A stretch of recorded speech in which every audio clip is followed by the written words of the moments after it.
promise you, you won't have any questions after you go over that. So, all right, cool. So we are going to go ahead and get started. Um, Again, the people that are asking about entry confirmations, please, please, please, please, please, please, please watch this after this session.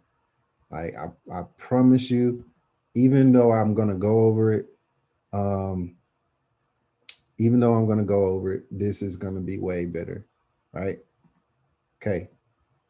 All right. So, and Antonio says, can you go over supply and demand? I'll give you a quick shortcut to how you can find this, right? Let's look at Bitcoin right quick. Um, Look at Bitcoin. And first thing you'll notice is Bitcoin made a higher low and made a high, right? On the 4 hour. There are some fib levels you can use that'll give you a cheat code to understand where your supply and demand is. So I'm going to use this low right here and this high right here, right?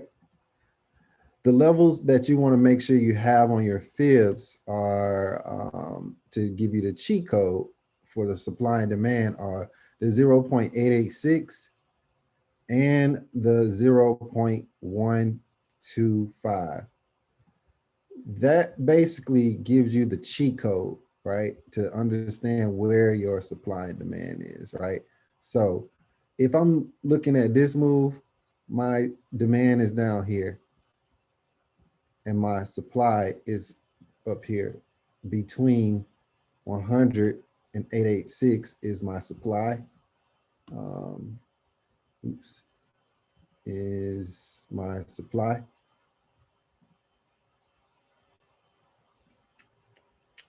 Supply, my demand. It's right here. And then this area between 618 and 382 becomes a neutral zone, right? Where it could go either way.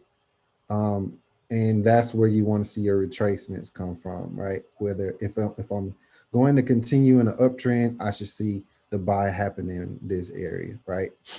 And the importance behind this is the fact that these particular levels are usually your supply and demand zones, right?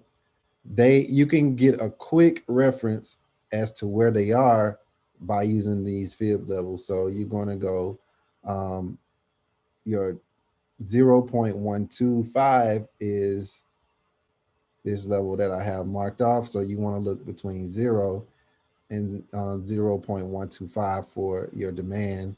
And then for your supply, it's going to be between 0.886 and 1, which will be equivalent to the 12.5% and the 0%, and the 88.6 to the 100%. And that's where you're going to have your supply. So if I'm trading this, right, and I'm using, I'll use a couple of examples, right? Once this move was made from this point to this point, right, it came back down to this area right here, use this as demand, right? So if we were to look at this area over here, the previous demand zone from here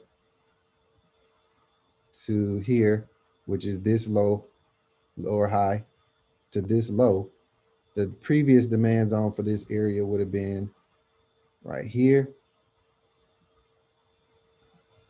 to here. The supply would have been here to here, right?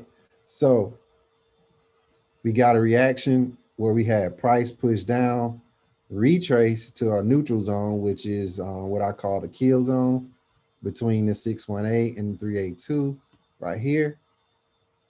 And let me hide some of these drawings on here. I mean, not drawings, but some of the indicators.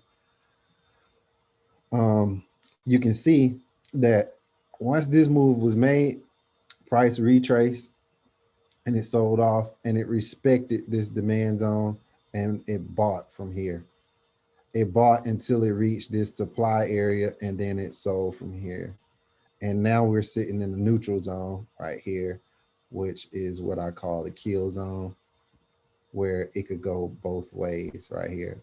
However, because we're getting these wick rejections to the downside, this implies that we may continue to buy, right? And that's the kind of things you want to look for as far as confirmations for direction, right? So as it stands, my bias would be to the upside because of these wicks, and this is coming from the 4 hour where we have 1, 2, 3, 4, 5, 6 candles that were pushing to the upside and just this one to the downside. So the looks of it is that we may respect that, right? Um, so, if you were going to look to trade this, you could take a breakout retest strategy where you could trade below the sell below this level, the buy below this level right here, and those can be your zones right here, where I would be trading out of this for the buy. And then out of here for the sell. If I was going to trade this. And then as far as targets go, below here, your first rejection down here, next rejection over here. So if I was going to look for this, that's how I would look at that. Given the fact that this is strong bias to the top side, I would be looking for the buy more so than anything, right? Now, the cheat code for the supply and demand are these two levels, the 886 and the the 886 and the 12.5. Those are the cheat code.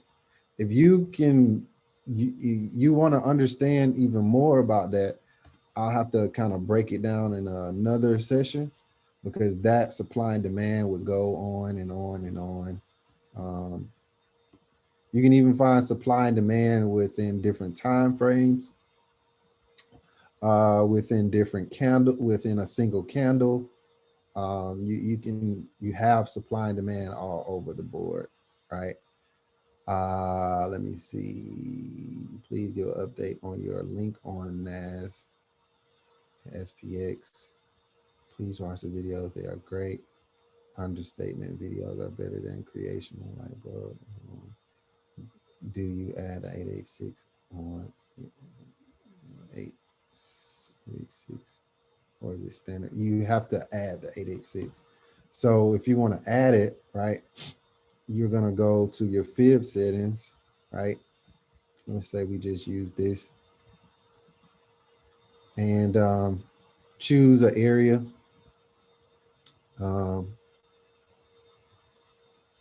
Choose an area. Choose any one of these selectors, and you're going to add the 886, you're going to use 0.886, right? And then to add the 12.5, you're going to add in 0.125 to the fib settings, right? If you want to get my fib settings, I use two different ones. This is my default fib settings right here. I would get a screenshot of this.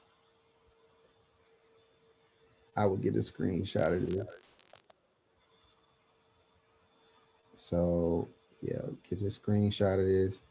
And also the way I look at my fibs, What do you use the 70% for? Huh? What do you use the 70% for? Entries. I typically Sorry, could you put back that fibs up? Yeah. Is this showing all the numbers, Corey, or was that all the numbers? Yeah. Okay. I typically take my fibs from in the direction that I'm going, right? So if the trend is going down, I draw my fibs from 0 to 100 this way. If I was looking for a move to the upside, my 0 would be down here, my 100 would be here, right? So in this case, I'm gonna focus on this leg of the move, this lower high to this low right here. So if we were to map this out, here is my supply.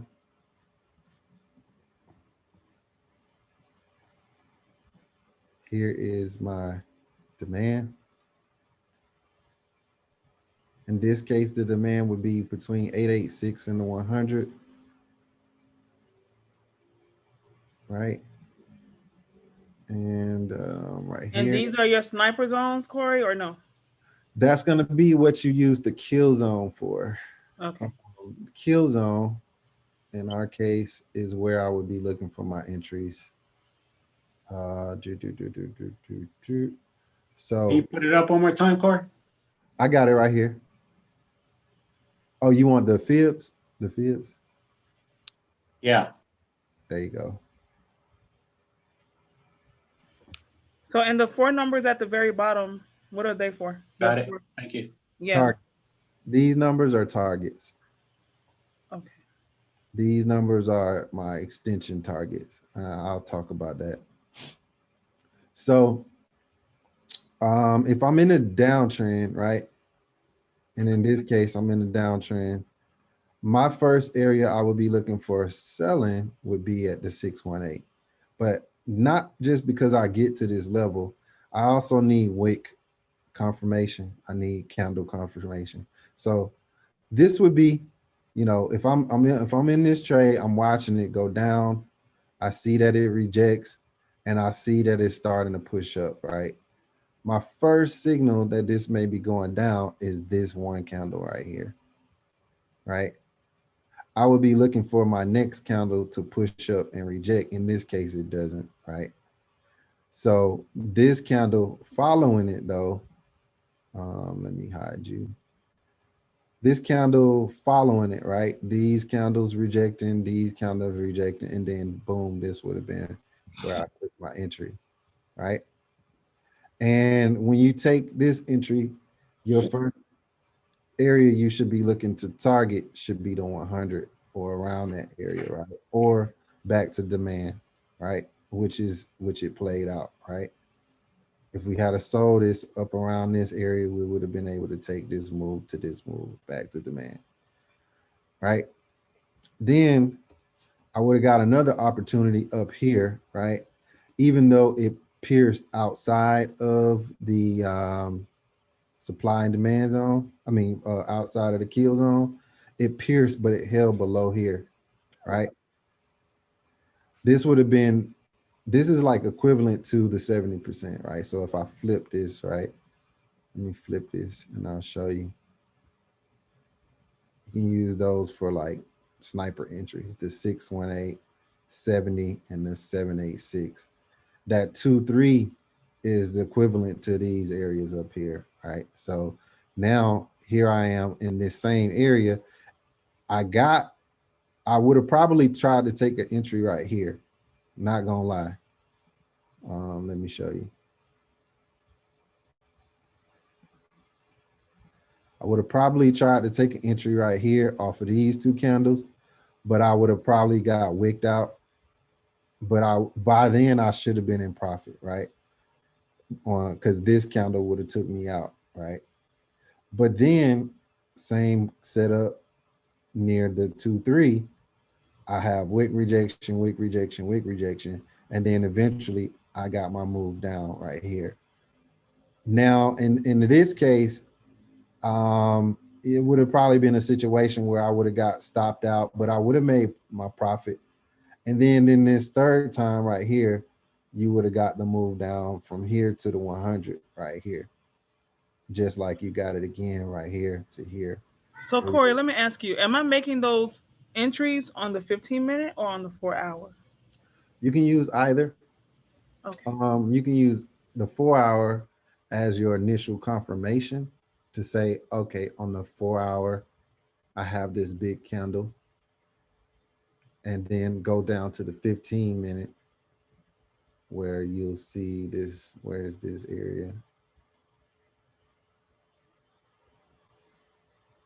Where you can see this area right here this is the same candle pattern right here, where you could see it on the 4 hour and the 15 minute, where you could have took this entry off of this, but it would have pushed back on you. So, you know, it just, you know, depends on how you enter. Like to me, for me, I can see the same thing on the 4 hour and the 15 minute, you know. So you got to get used to understanding what this wick means on the 15 minute. Now, is there a way of like easily pinpointing it? Because that's where I kind of get lost. Easily pinpointing. Like pinpointing exactly where the 4 hour starts there, and then on the 15 minute. Your candles tell you. These tell you, right? This says the next 4 hour candle starts in 3 hours, 24 minutes, and 12, 11, 10, 9, 8 seconds, right? Mm-hmm. Just like over here, it says the same thing on the 15 minute, right? It tells you that, where are we at? Let me go to the current candle. Okay, it tells you the next 15-minute candle starts in 8 minutes. So if I'm waiting on the 4 hour candle to confirm this, I need to wait until the next 4 hour candle that opens at 9 o'clock. And Say then that one more time. I'm so sorry. the Say it next one more 4 hour candle doesn't open until 9 o'clock. Okay. So if I'm looking for this on the 4 hour, then I gotta wait till 9 o'clock and see if everything lines up, right? So it makes you be a lot more patient, but it makes you a lot more accurate too. A lot more accurate. So, and you can take less trades, you know. If you're taking your trades based off of what you see off the higher time frames, you can take less trades and get more pips. So that's where the logic comes from that, right? Thank you. No problem.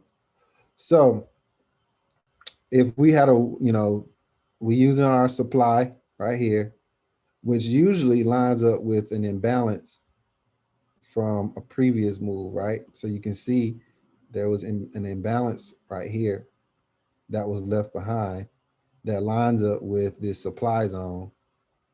And we got equal lows over here. So we had a lot of confirmations to say sell from here, just like we got a lot of confirmations where if we measured this move to this move, the supply zone would have been around here, right? And what typically happens is once you see that you can sell from here, the supply shifts down, right?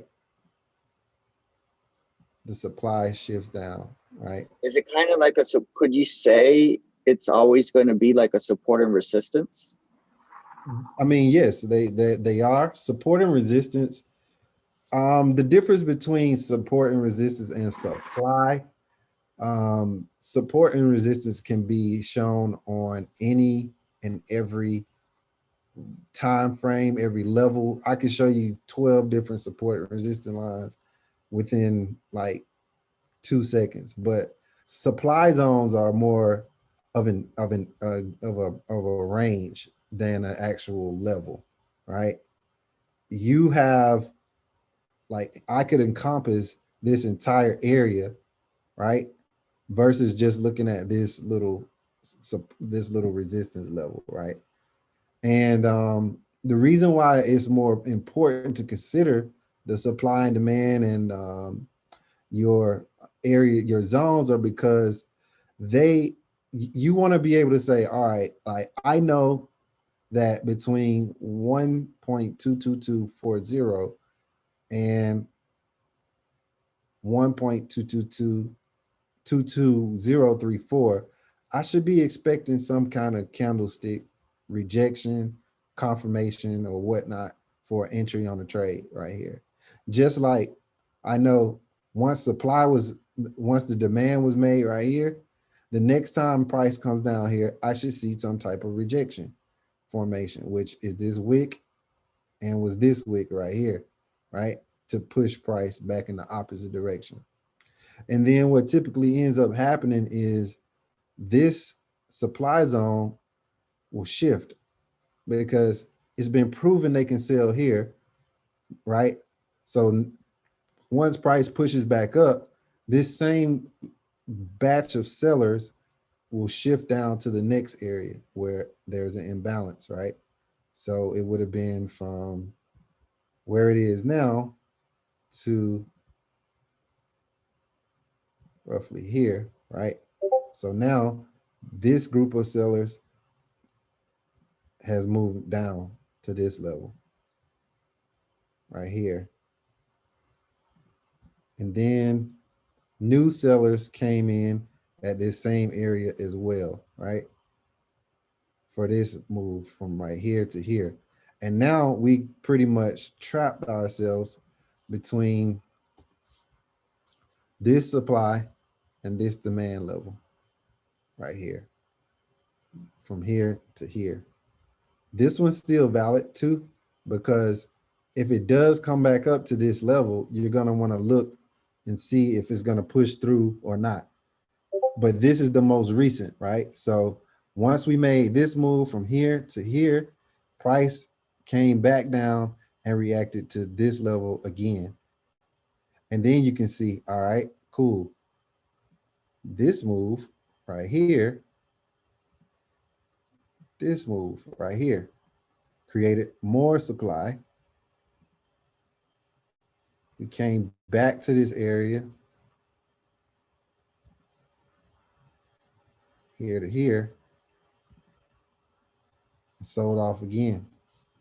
It didn't even make it all the way back up to it, but it sold off again right here because all they doing is just stacking, stacking, stacking. And this came back up to this area and sold off again. Well, you could even measure this move from right. Let me look at it on the 1 hour. You could probably measure it from here to here, right?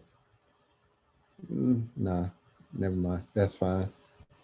Right here, here to here, and then back, another rejection, right? So now we have our supply zones stacked on top from this area to here. And then we just got this last demand zone right here that's holding us up until we push down to a new area of demand, which is likely somewhere in this area right here. So Corey, so after we're looking at that, after it like sails down, are we looking for it to buy back up to those areas? My personal preference is that's what I do. I don't like to get in the middle of the move. I just wait for the next move in the opposite direction. I mean, if it's just really like pushing down hard, which means there's probably some news or something involved, then I'll hop in the middle of the move somewhere. Like maybe I'll trade this break right here of this zone right here. But for me, I'm really looking for this to happen. If I'm in this move right here where I already made this lower high and I made this low. So I will be looking for it to buy. If it doesn't buy, then I'll trade the break below this demand zone, right? Maybe trade the break of something around this area. So the demand zones become my targets? Yes and no. Depends on where you're trading. So in this case, we're already near and inside of this demand zone. So my initial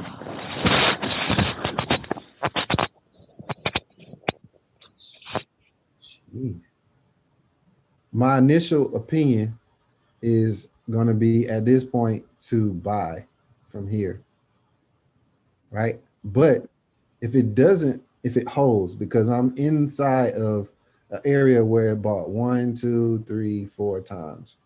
Well, 1, 2, 3 times already, right?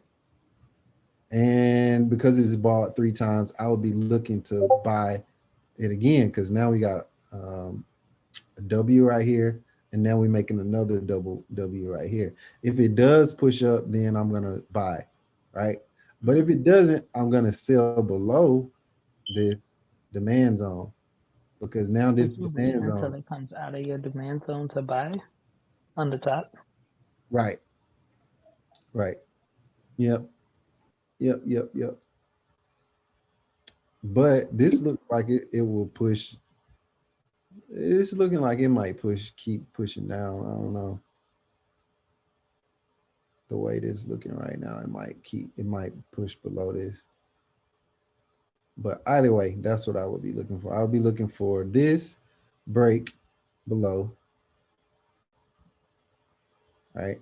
Or I would be looking for a rejection to the upside. So you said it looks like it will be pushing down. What's giving you that hint? The way these candles are, there's no wicks on the bottom. Okay. Could you say also that the hint is that the supply zone keeps getting lower or the retracement keeps getting smaller? That is another thing as well. Yeah. This supply, they keep stacking it on, right? A new set of sellers here.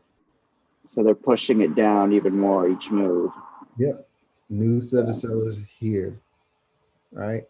So basically they're squeezing what used to be from this high to this low, and now they're just squeezing it, right? So every time that there's a sell-off, another group of sellers come in, right? Another group of sellers came in right here.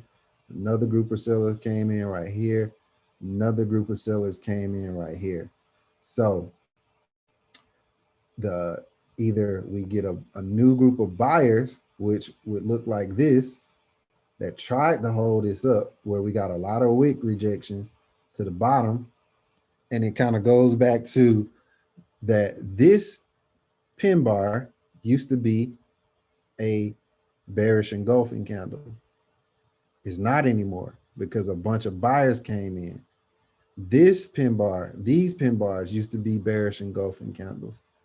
It's not anymore because a bunch of buyers came in, right? Same thing over here. This used to be a bearish engulfing candle right here. But once those buyers came in near demand, it rejected it and turned it into a pin bar. And that gave you a buy signal, just like this did. But look at what we don't have So, over here. so these are all the same one candle? This one. These, what you mean one candle? I mean, like they're just, I guess, diminishing, like from the initial candle. When this candle was, this is one candle I'm referring to on the 4 hour. Mm-hmm. This used to be a bearish engulfing. This used to be. At some point within this 4 hour candle, buyers came in near 1.20858 Mm-hmm. and started to buy, and they bought it up. Just like more buyers came in over here near 1.20776. When they saw it near this demand zone, they bought it up, right? But it wasn't enough people to buy it for it to continue in that direction, because you had this stack of sellers right here. And then same thing happened over here, another stack of sellers over here. Then you had the same thing happen right here, another stack of sellers came in over here. And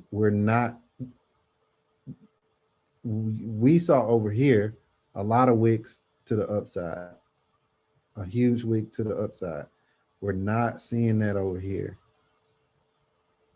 We're not seeing that over here. So that means that they flushed out most of the buyers, right? And because they flushed out most of the buyers, that gives you the bias that this should likely break, where we're going to look for another impulse candle to break this, and then a candle to swing back up and reject it, just like it did right here. That give you the break and retest setup. Hey, Cory. Yep. So, like as you are showing this example, so this is like downtrend, right? Mm-hmm. All the time, this this theory is applying, right? Whatever is like supply zone is getting down and down and down, right? So in this kind of situation, preferred trade should be like sell. In this situation, you would want to sell more so than you would want to buy.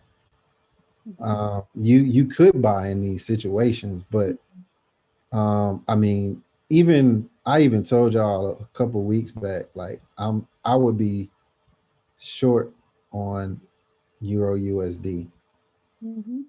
and Euro USD on the higher time frame. I think since the last time I told you guys that we haven't been here since 2018. Right. And if we look at this from monthly, Mm-hmm. this low, I mean, this high to this low, right? Mm-hmm. We're inside of the kill zone right here. Right. From here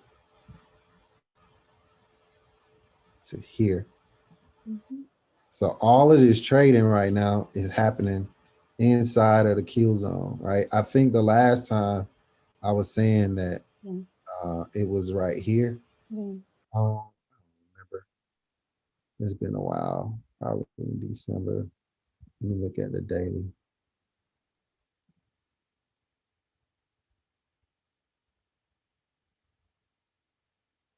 I think it was, December. I don't remember when it was, but it was like late. I think it was in this area. I think it was this move down when I told y'all to sell it. And then it pushed up, but like we were right up below this area, and I thought it would reject immediately, but it pushed up, but that's okay. It's Mm-hmm. still sitting in this area Yeah. overall. Mm-hmm. So you have to think that on the higher time frame, like, yeah, I mean, on the lower time frame, it's pushing up, but on the higher time frame, you're sitting in this area where now you're starting to see it's rejecting. Yes, this would be a good swing trade. Mm-hmm. This would be a very, very good swing trade. So if you're thinking about swing trades, like this is the kind of stuff you want to look for, because this right here is sitting inside of this daily kill zone. And just like I showed you guys before, right? Supply was here.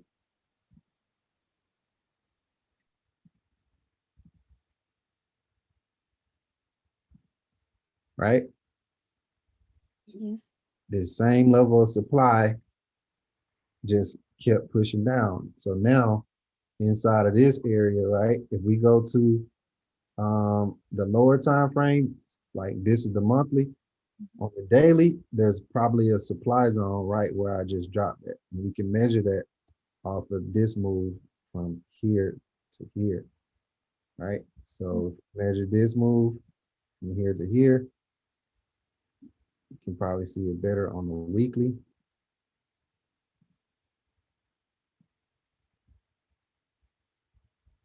From here to here, there's Exactly. another supply zone.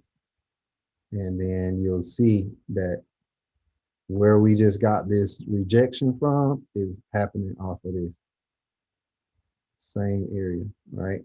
So right here, right? So let's zoom in on this. Look where we got our wick, right here at the tip of this supply zone, Mm-hmm. right here. Right. This would have been a sniper entry for this sale right here, but it's not too late for this, right? Because you can, even though we didn't get it from the top, we can still take it from the break of this. Because if we take it to the break of this, right, we know we should sell down at least to the kill zone, which is between these levels right here. And if we sell down to the kill zone, you would at least get to this target, but you would be shooting for this target right here if it sells off. overall, you know, but you got a lot of traffic right here. So because you got all that traffic right here, your initial target would be from here to here. If I'm looking at this, and that's still, that is 228 pip move on Euro USD from a weekly perspective, right? So you could sit in that trade for some weeks, you know, and not even think about it. You know, if this breaks right here, that's what my goal would be. You're going to have some pullbacks, of course. You're going to have some pullbacks, but, Because you know, this that's what is I'll be looking that's for. Huh? this is on means weekly larger time frame, right? So I can get that up down. Right, right. Mm-hmm. And actually, that's the opposite of what you want to do, Brian. You don't want to drop the standard on your swing trades. You want to drop the medium to small lots on your swing trades, because those trades you need to give uh, them room. So you don't need to drop the big ones. You want to drop something that you could just put in there and forget about it and not even think about what's going on with the trade until it hits your target. So that's the opposite of what you want to do. So you would put the trade in as soon as it breaks, and then a week later come back and check on it? Maybe once a week, maybe. Maybe once a week? Yep. Wow. If I'm looking to swing this for a long-term move and I'm basing this off of weekly or monthly, you, I'm talking about like you want to kind of stay in this for like a month, 2 months, like something like that. Like this ain't gonna happen in just, you know, a couple weeks, you know. It's not Oh, duh, because it's on the weekly time frame. right, right. So Okay. these targets we hit in our weekly levels, right? So we would be looking for longer term moves,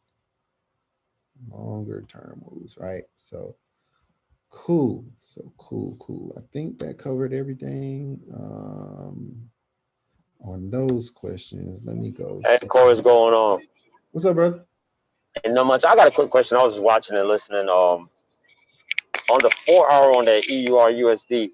So were you talking about where it might possibly break out of on that 4 hour zone for a sell? Would Right. it not?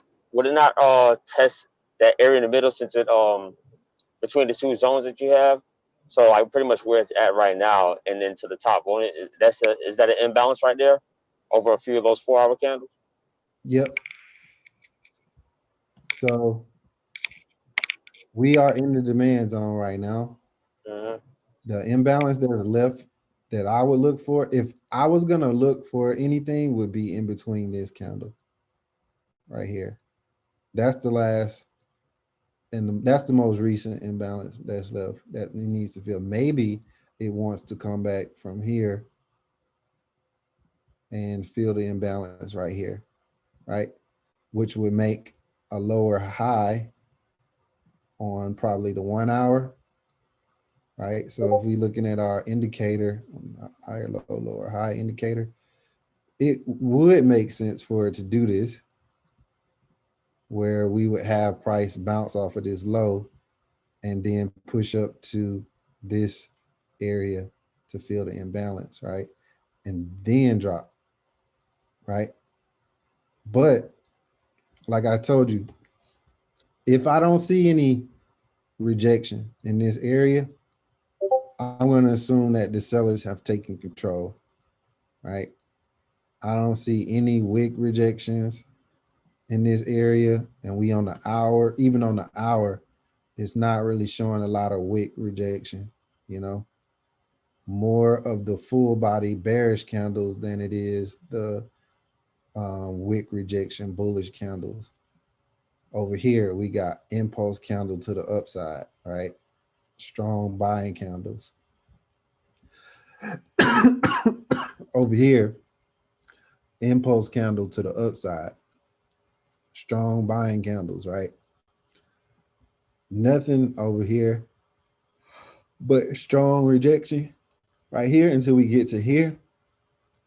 And it's looking like either we get this similar move where we push up and then reject, or we just get a breakthrough. So like I said, I wouldn't be looking, I initially would be like looking to buy because I would like to see that it hold this area first because we at a low.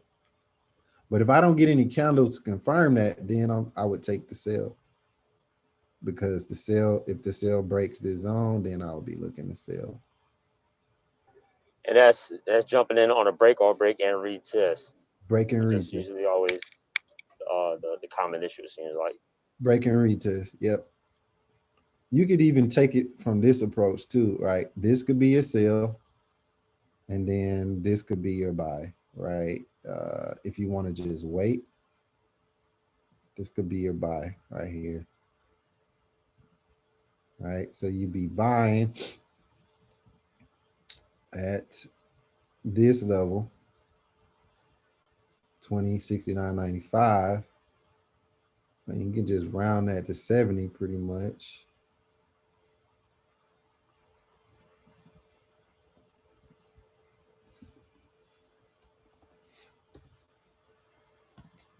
Or you would be selling, and let's just round that to, let me see, 53. Yeah, I'll leave that there. I would buy and sell at these areas, right? Or, you know, if you see you get an impulse candle, you can jump in on that and go with that. So I'm getting in on the hour to hold it for a week. No, No. Okay. say that. No, it's not what I said. Well, I did step away for just a tiny second. Yeah.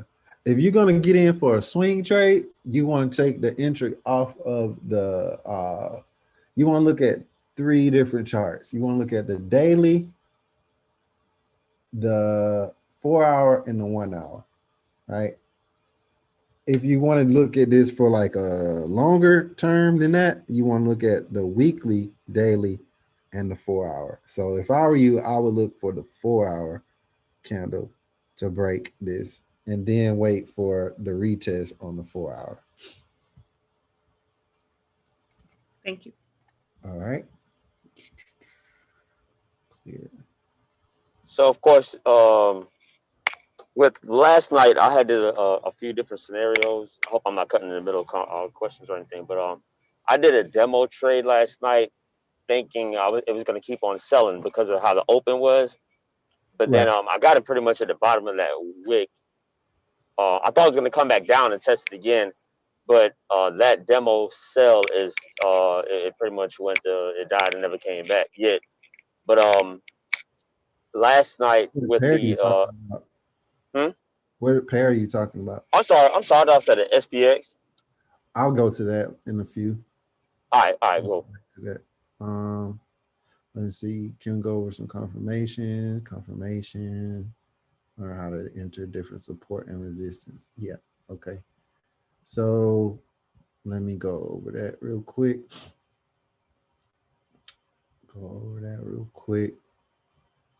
So let's say we boxed in this area right here.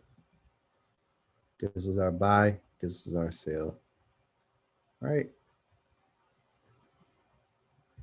And gonna show you, this was our sell, right?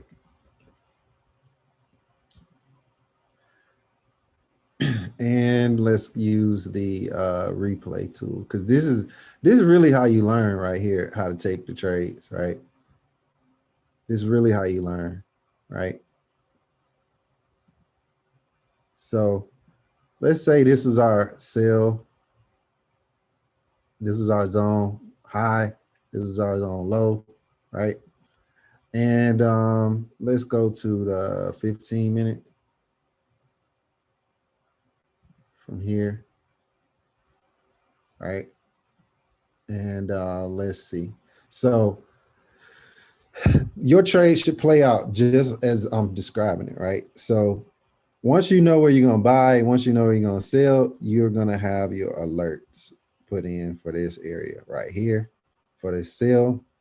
So you'll get alerted once the price crosses this. And you're going to get another alert for when the buy crosses.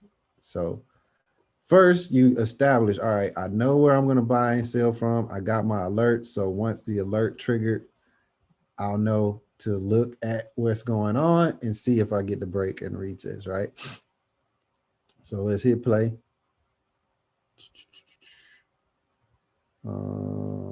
One candle, right? You see, so this candle would have gave you the alert to look at your chart, right? This candle right here. You would have got alert on your phone, would have got alert on your watch or on the app in the window that says you're near the buy area. If it break and close above, look for the next candle to reject, right? So this candle, it broke and closed above. The next candle pushed down. You could have got in on this, but this is a reason why I like to kind of be a little patient, right? This candle is actually near a high, so I wouldn't be so. It made a lower high right here. I mean, higher high right here. So in this case, I wouldn't initially be ready to buy this, right? Because of the fact that I got this long rejection and I got a bunch of rejection candles. So yes, sometimes you want to wait when you see that it does close above. And in this case, because it's near an imbalance candle, I'm not going to be so quick to jump in the buy, right? So if we let this play out, next candle, that candle doesn't, it closes above and then the next candle pushes down. That would have been us in drawdown if we had got in up there, right?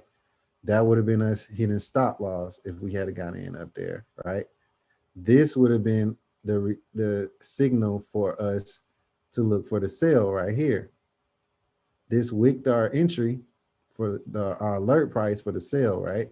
So now either we got in this trade and got stopped out, or we saw that it was rejecting this high and we waited to get in, or some of us, we even saw that this was going to sell and we got in from the sell up here. So that's three different options, right?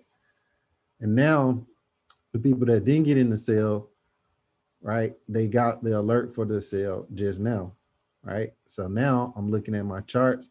I'm waiting for the next 15-minute candle to open up. What happens? It rejects, right? So we didn't get in this trade. It wicks it again. We got another alert 30 minutes later to say that it's back at the level to enter, right? So cool. Not in the trade, but I'm looking at the charts. Same thing, not in the trades, but I'm looking at the charts, right? Still near the sell, right? Still near the sell, but it's pushing up, right? So no entry yet, right? No entry, right?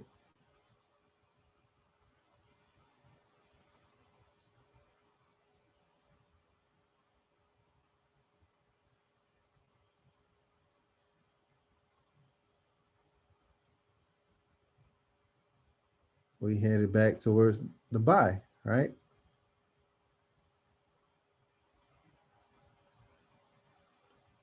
No entry on this trade yet. I would have got an alert for the buy, right? Would have got an alert for the buy right here, right? And as soon as I got the alert for the buy, what does it do? It rejects it. So still no entry.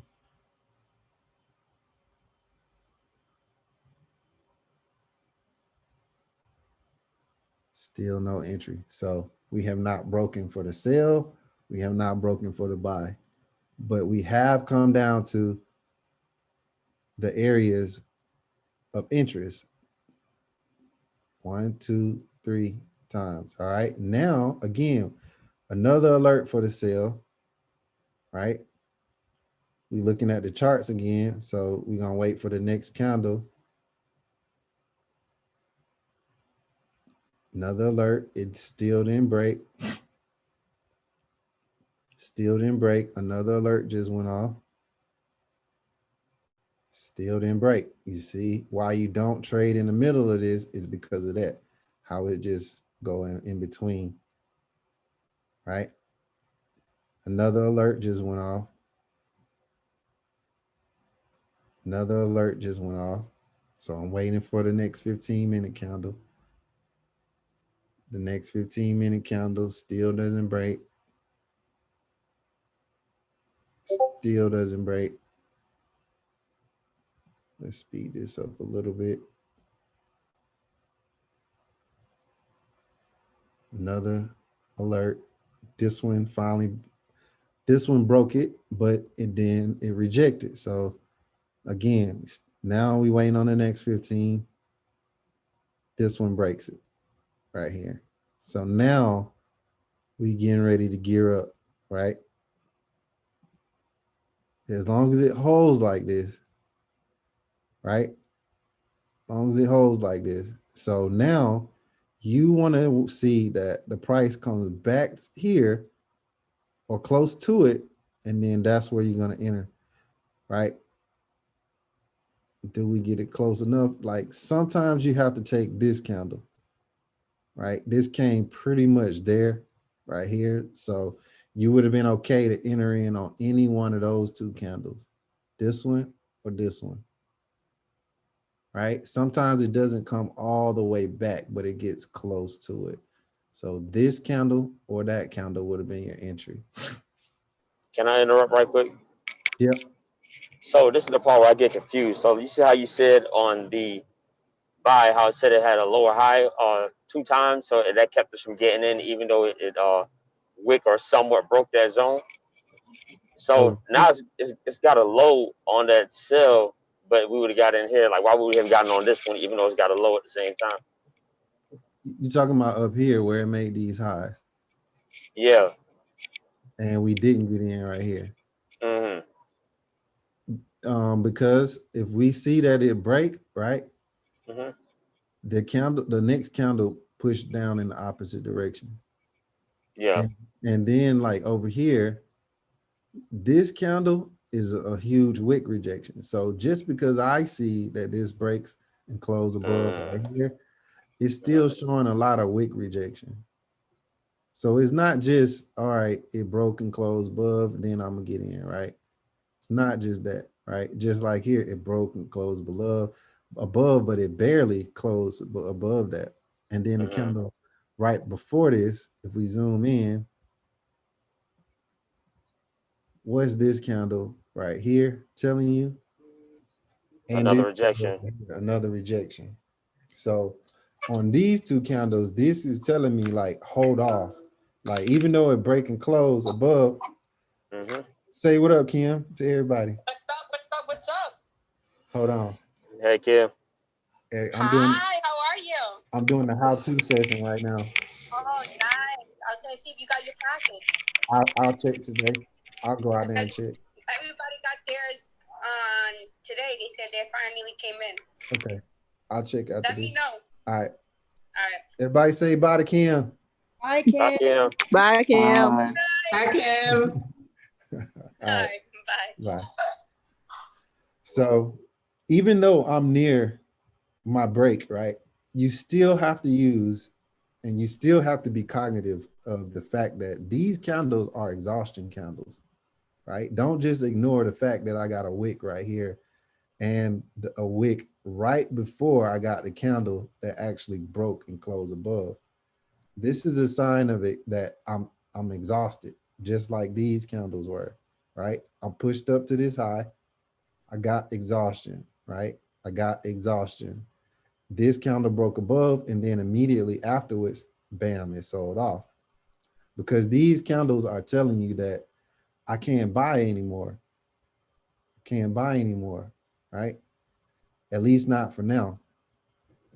And then as soon as we got that, we would have jumped in. If you had jumped in on this, you would have got stopped out. So that's why you want to wait for a candle like this that fully breaks the zone, right? So Corey, the first breakdown, Is that an okay trade? Right here. No, in the first one, right at the first candle. No, back up there by the pivot point. No, to the right. Yes, there. Um, it is, but you have to understand how to trade this. This you wouldn't trade the same way you would trade a break and retest. This is a reversal setup, right? Hmm. Trading a reversal setup, um, you want to wait for this candle right here.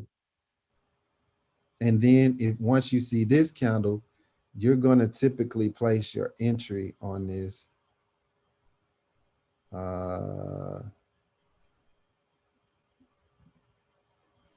in between here. And then you take the drop. So this is actually how I like to trade, right? But the problem with this is, I mean, just like this, they both have their challenges. You know, sometimes this might keep going high, right? Even though I get this sell off right here, this might keep going, you know. But you have to understand, like, you know, okay, cool. If I'm gonna take this, I know I'm risking this much, right? Cool. If I take this, I know I'm risking this much, right? So I prefer to take the reversal a lot of times because that gets me into the sale earlier, right? Where I'm in up near this area versus being in down here, right? But this take a lot of practice. It take a lot of practice and patience. So even more patience than this, right? So now we are already established. All right, cool. We got our sale in profit, right? The sale in profit. I think we're going to get a retest.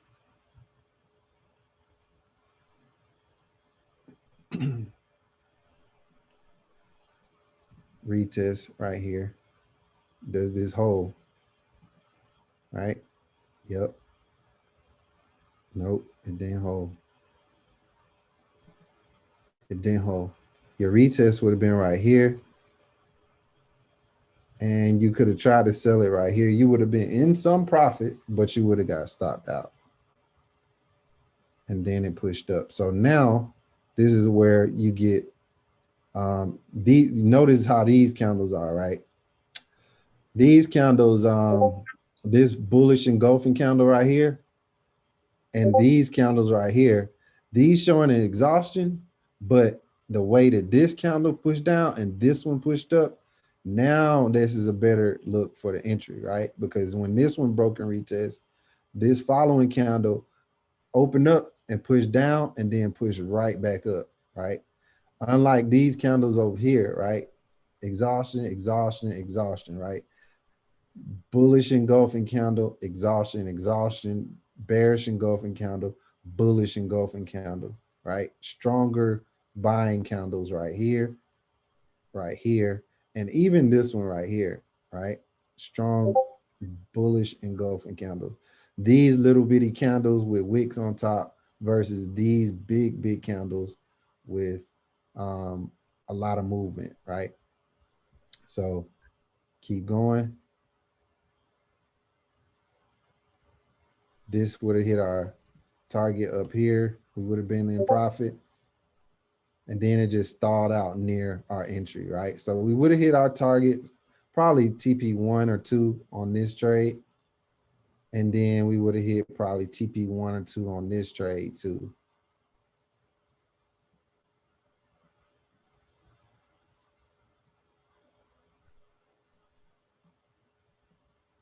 Because this would have been, yeah, we would have hit TP1 over there. Would have hit TP2 over there. And then look at what happened right here, right? Another candle, full break. This candle pushed up, rejected. This would have been our entry. So we would have had this trade from here to here. on there. Break and close, reject, and drop. So that's what you want to look for. But like I said, everything I'm telling you, watch that video. Watch that video. Learning. Nicole asked, I'm trying to learn how to enter at different support and resistance. That's what I just went over. What live teachers would you recommend we look at to learn about bank and quarter? Let me open up the IM Center. Let me go live. While you're looking at that, let me ask you, do you think we should know more or learn more about supply and demand, or what you taught us is like enough? You know what I mean? As far as I mean, there's definitely more you can dig into it. Definitely more. You can kind of go down a rat hole, like I don't know. What's wrong with my password?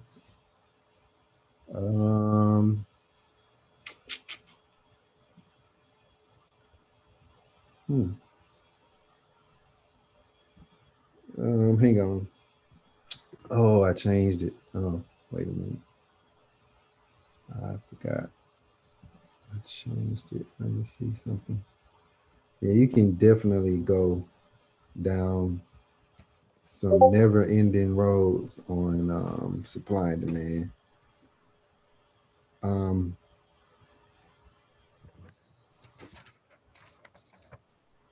Let me see something.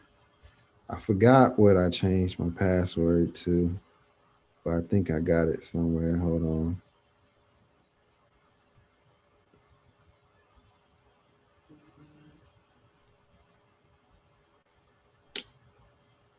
Damn it.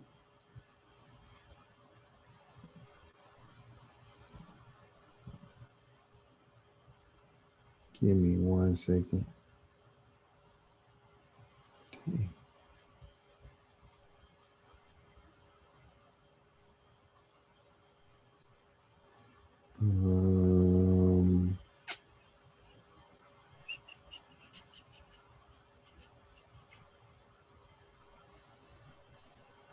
If you want, I can give you my access. No, it's okay. I need to find this anyway. Like, I don't know why I don't know this. All right, whatever. I think it's saved on the my Chrome account. That's why. All right, so my top guys, right? I'm gonna go down the list. Kim, of course. It's my sister. Then I think you gotta have subscription. So let me see. But okay, if you want to know fibs, you need to go to him. All right. The way I teach fibs and the way he teach fibs are very, very similar. He has a bunch of stuff. Like his favorite sessions are basically an academy of his own, right?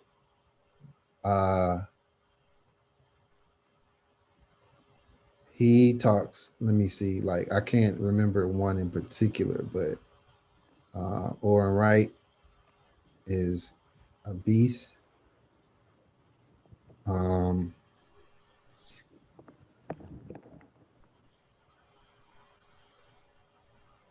Then you have so Oren.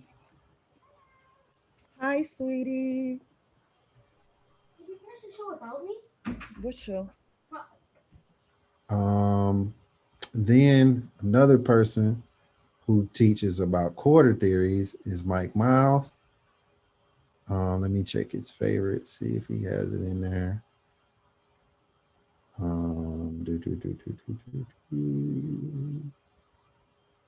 Quarter theory right here. It's another one, which I've gone over this before, so Again, I think I got in on some of these other videos too. But this video is a good video. I remember when he did this.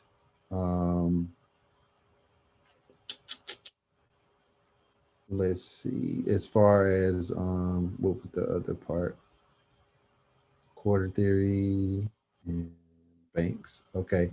If you have bounce back subscription, the Bounce Back Sniper Academy, that's a good session. It is Zach McDonald. He's one of the guys.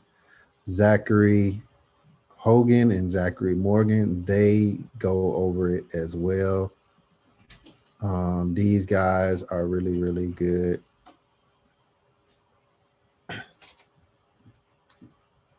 These guys are really good. Let me see if they got anything in their favorites. Workshop, liquidity, order books. That's probably one. Accumulation and distribution. That's another one you want to watch. I think it's a free. Yeah, you don't have to have subscription. All right, today. Yeah, you don't have to have subscription for that. So those two are ones you might want to watch.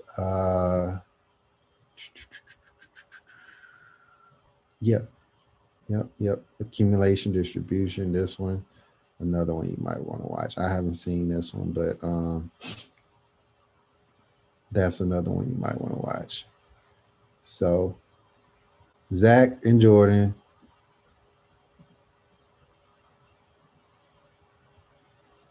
For bank theories, Oren for fibs and just overall education, Mike for quarter theories, and he also talks about banks. And Zach McDonald. Corey. Yep. Is our next guy who teach Forex and HFX. What's his name again? Carbal or something like that. Who? His last name is, I think it's Evan or Johan Carbal. Yeah. It's in there. Evan. Down one more. Yeah, him. He teach Carter theory too. Oh, okay.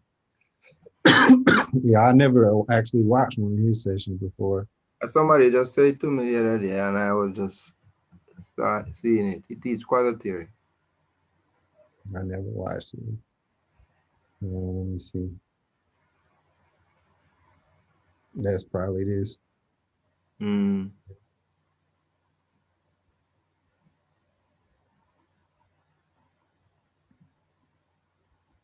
Price level,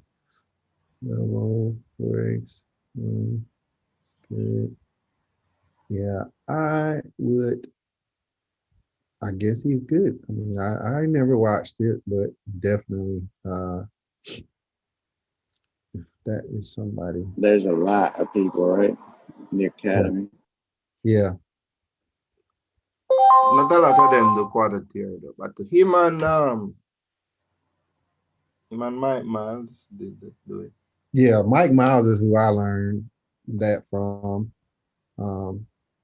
And he trades a lot of that's how he trades. Yeah. Mike trades that a lot. So I would recommend Mike more so than anything. Like, of course, try this guy too for your own purposes. But Mike is one that I know for sure. I think this guy have more than Mike only have. I think that's one video. That's what the guy was saying to me last year. But this guy have a whole series of a lot of it. Yeah, I wouldn't doubt it. And then let me go. Let's see. So that question answered. Zones. What is a good zone? What is a bad zone? Okay. So a good zone versus a bad zone, to me, is mainly what time frame you're getting it from, right? So like if you're trying to be someone that's going to be a day trader and you're going to be getting in your trades and exiting your trades the same day, right? I wouldn't probably use like a 5-minute chart to put up zones versus a 1-hour chart, right? I would be looking at there's three. If I'm going to be intraday trading, there's 3 time frames you should look at. You should look at the 4 hour for directional bias. You should look at 1 hour for target and entry areas. And then you should look at the 15 for the entry, right?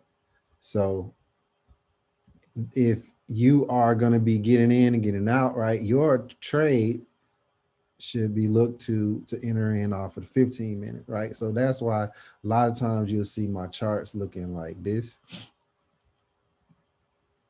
where this is my 15, this is my 1 hour, and then this my 4 hour. And that's because I want to always know what's going on with those 4 charts, because I'm looking at these charts. Are we still dropping on the 4 hour? For now, yes, but we are getting some, we just made a low. And is it holding, right? C, right?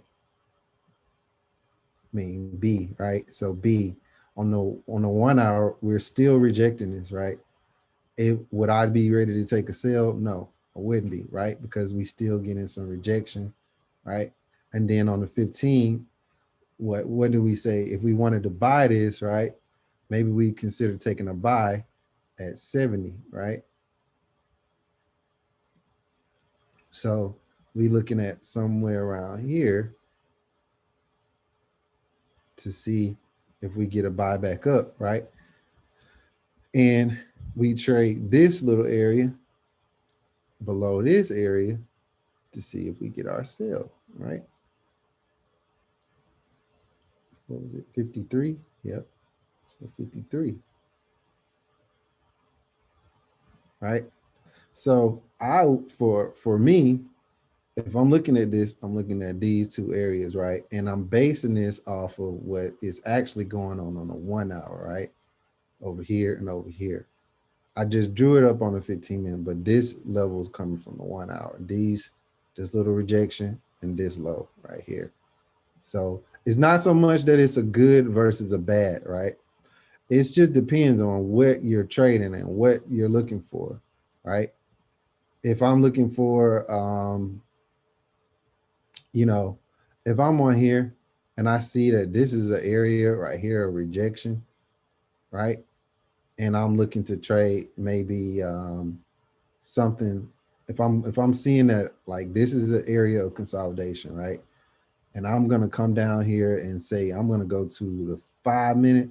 I'm probably not gonna use this right here, right? I'm probably not gonna use this right here, right? I'm gonna need to go up to a higher time frame. So it's not so much that there's a good or a bad. It just depends on what you're looking for and what kind of trade you're looking for. Like if you're a scalper, maybe you do want to use the 1 hour, the 15-minute, and the 5-minute, or the 1 minute, right? Because you're scalping. But if that's not what you're doing, then you want to stick to the higher time frames and respect those zones first, because those zones are telling you in particular where you need to go. Yeah, So I got this. I asked this question because I was working on that your 415 strategy. So mhm, first thing was that need to focus on my zone. So I wanted to make sure my zone should be perfect one, right? Then everything will go good, right? mhm. So that's why I asked this question. So what is the point? What should I consider for making my zone? So I got you whatever you told me. I For got. me, Mhm. I using that strategy, I like to stick to what I see on the daily and the 4 hour. Daily and 4 hour. Mhm. Okay. My 4 hour zones, that's if I'm using that strategy, are going to be the most important thing. Right. Right. Yep. Okay. I'll keep that in mind. Mhm. But thank you so much. That is very helpful. And uh, when I'm trying to see a structure on 4 hour, that is more accurate. You said, as you said in the starting, Yep. I can see it very clear. This is going to be happen, right? Mhm. Thank you so much. No problem. Mhm. Okay.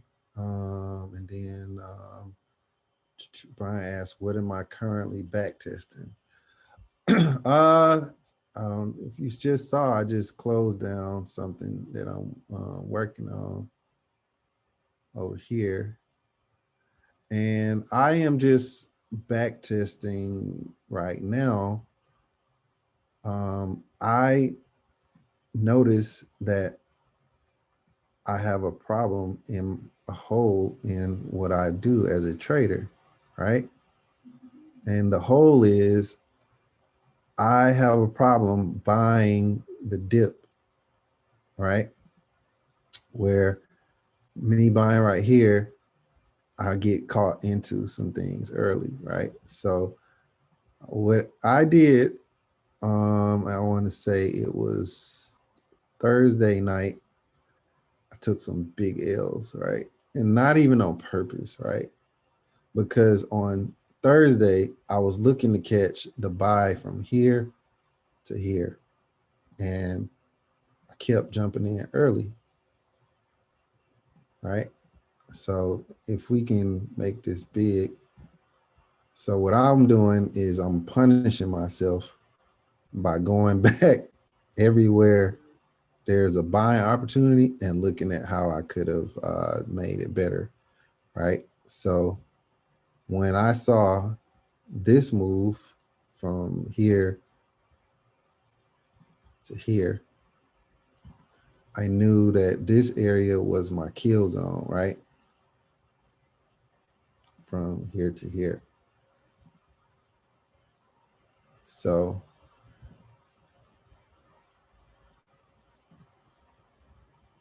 when I noticed that, I put an alert right here around 60, but I didn't get in at that point, right? I let the price come down and I looked to get in. My first order was right here, right? My first order was down here on this wick right here. And then as you can see, it kept going, right? And it went down about almost 200 pips. So I lost that trade, right? But I was forcing it, right? Because every time I saw that wick, I got in again at 40 something, right? Went down another 200 pips and another 100 and some pips and stopped me out right here. And then by the time that I finally got in the trade the right direction, I only used a small size. So when I finally got in, which was down here at around 30 something, I used a small size. So I didn't even break even when I got up to this point because I had used such big sizes over here. So, right, when I saw this, just like I told you guys, right, I didn't wait for this candle to wick right here and tell me finally it was ready, right? Because look at these candles, small wicks, small wicks, small wicks, right? And if I got in on the wick trying to buy it, right? But if I had waited for the next candle, which I didn't, I was being hard-headed, I would have saw that it was still dropping, right? If I had waited on the next candle, I would have saw it was still dropping, right? And if I had waited on this candle, right, the next candle might not have put me in, but then this candle would have got me in, and I would have got this move from here down here to here without no drawdown and without, with like a 300 pip trade. And it threw me off to the point where I wasn't even ready for this move, right? Which I would have definitely caught, right? So I was doing some bad stuff on Thursday, which I'm glad nobody was involved in. So, hey Corey, let me ask you a question, Corey. Yeah. When you went back, there was one when it was in your kill zone. So whenever I see that it's kind of in the kill zone around a 50 and it's just kind of going up and down, I tend to trade, like I do like what Kim trades. I'll box it. I put a box around it and I'll just trade the break. So I was wondering, like, what made you not do it at that point, or you just weren't even, probably didn't even, register to try to do that? Because I was expecting it to reject this little order block right here. Okay. And it did, but I just got in early, you know. Yeah, because I was looking where you got that pivot at 3784.6. That's where I would have drew my box around that area right there. And I just would have waited for it to kind of break through that box. And then I would have, that's where I would have tried to get in. Yeah, I was waiting for the buy. Okay. I was expecting this to push up, reject, and continue up. Mm-hmm. And like I was saying over here, it pushed through the kill zone, right? And then it held this order block right here. And it bounced up. Now, this doesn't look like much, but this is almost 400 pips of profit right here. So if I had got in where I should have got in, this would have been a 450 pip trade, right? And I would have already been lined up for this entry over here to take the drop, but I didn't. I messed up. So for me, all I've been doing is just, back testing, buying dip buys, right? Because like I like to trade reversal patterns versus breakouts and retests. Like I like trading breakouts and retests. What I do is I'll typically look to get in at the low or the high, and then I'll add on when it breaks structure. That's what I like to do personally. Well, I got a question. Yep. So you see where you entered your buy, right? At the 37.29, that pivot point. So Yep. you see price went up and then it pulled back, right? And then you got your rejection right there at the bottom of your kill zone. How do you know to the left? The first pullback right there. Mm-hmm. So how do you determine whether that's a pullback or price is just reversing? Same thing. So like I think I showed y'all before that when you have a impulse candle, you can typically measure that candle, and this usually is the like a signal when you get an impulse candle like this at the bottom or the top, or you get a rejection candle at the bottom or the top, that you're going to get some kind of imbalance, right? And in this case, if you had took this and measured that one candle from here to here, this would have gave you your entry right here from here on, right?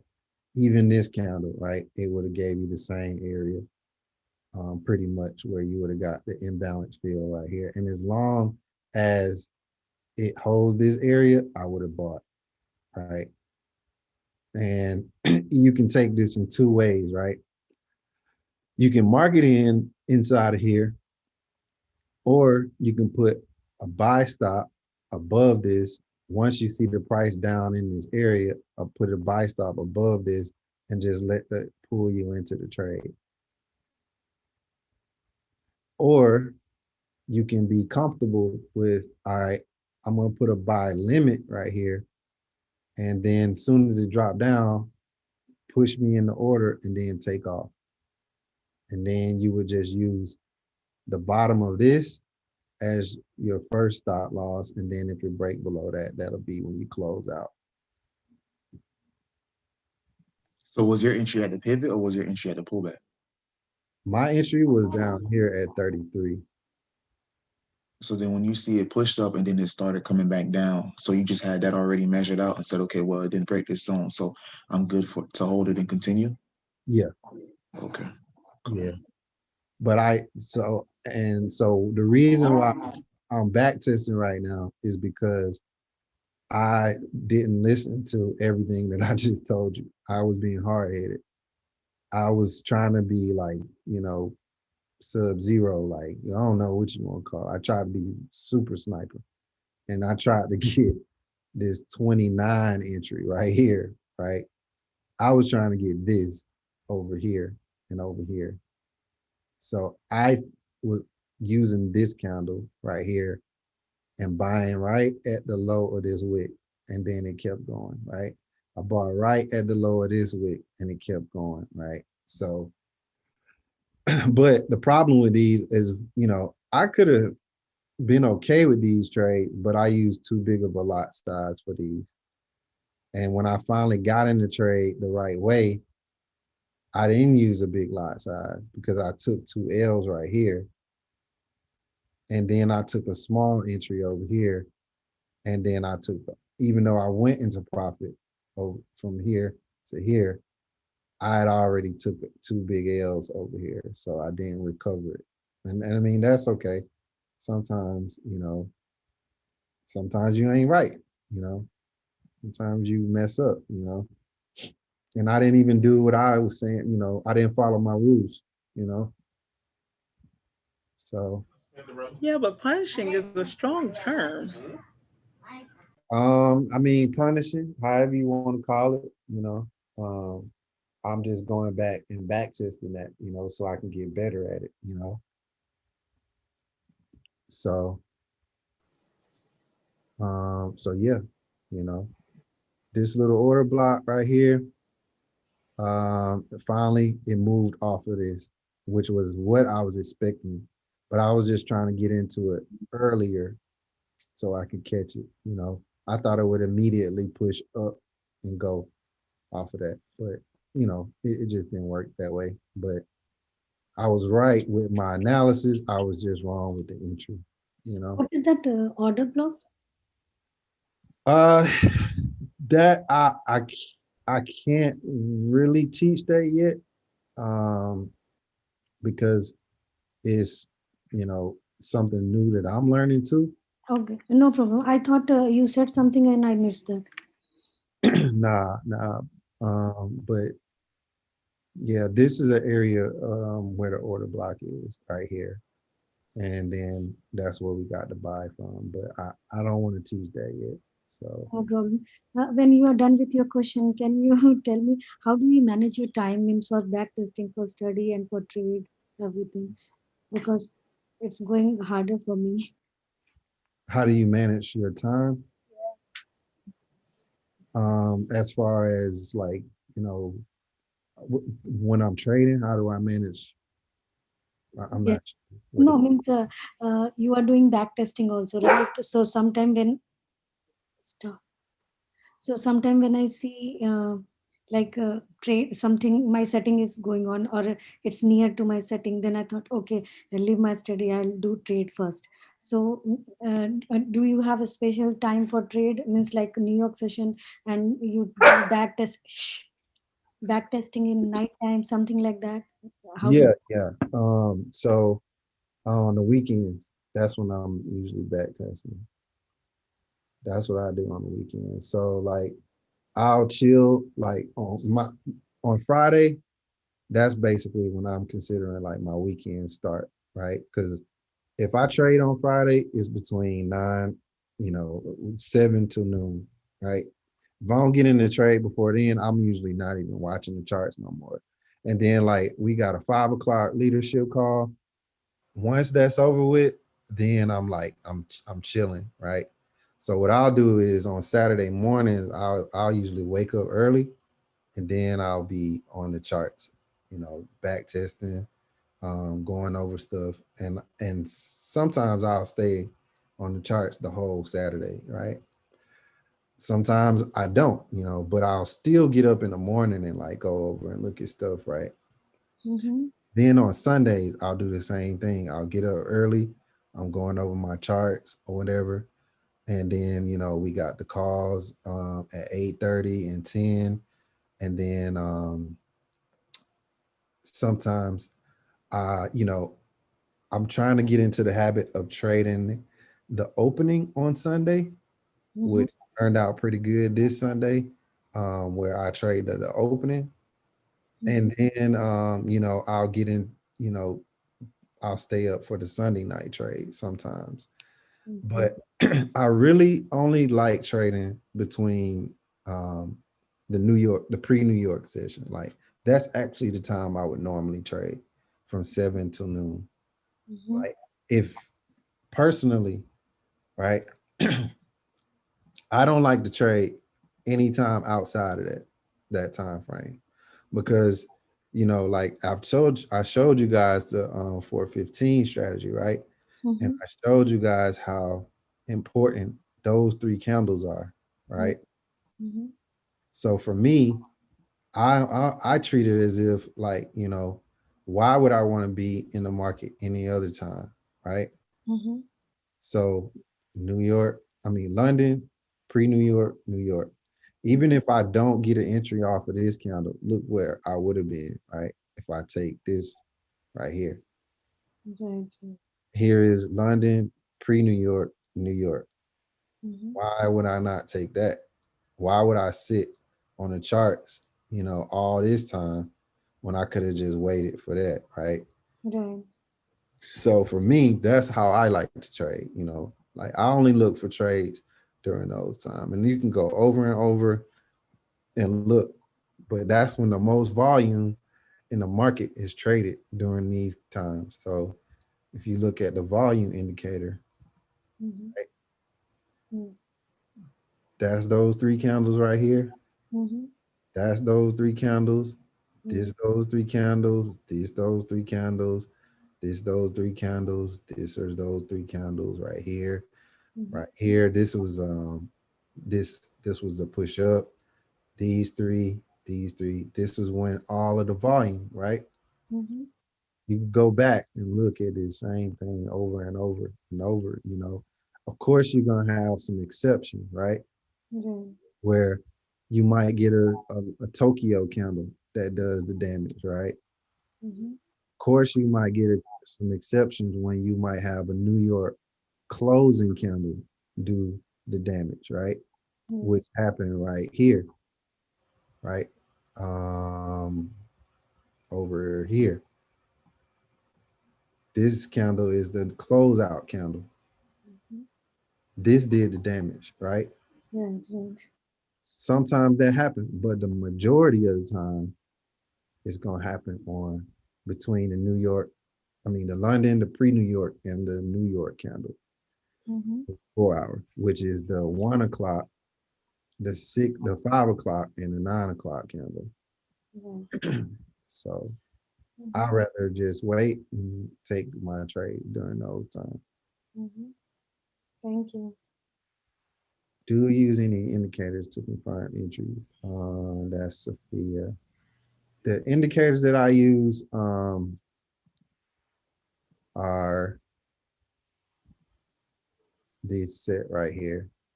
I use this higher high, higher low indicator um, that prints out this green line with the higher highs and lows in there.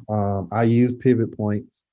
That's what these yellow lines are. But as you can see, most of the time the pivot points line up to these higher highs and higher lows. Like most of the time, if you look back, right, there's a pivot point here, here, here. There's also a low or a higher low at the same level. So, and then I use volume, but I don't use it as much anymore. And then sometimes I use this session volume. Let me see.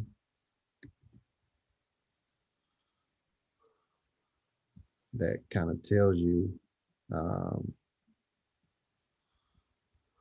I will have to go over this, but I'll use that too. But that is for something else. But the main things I have on my chart are the higher high, higher low, and then I'll use RSI sometimes,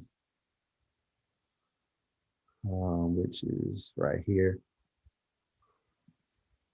RSI.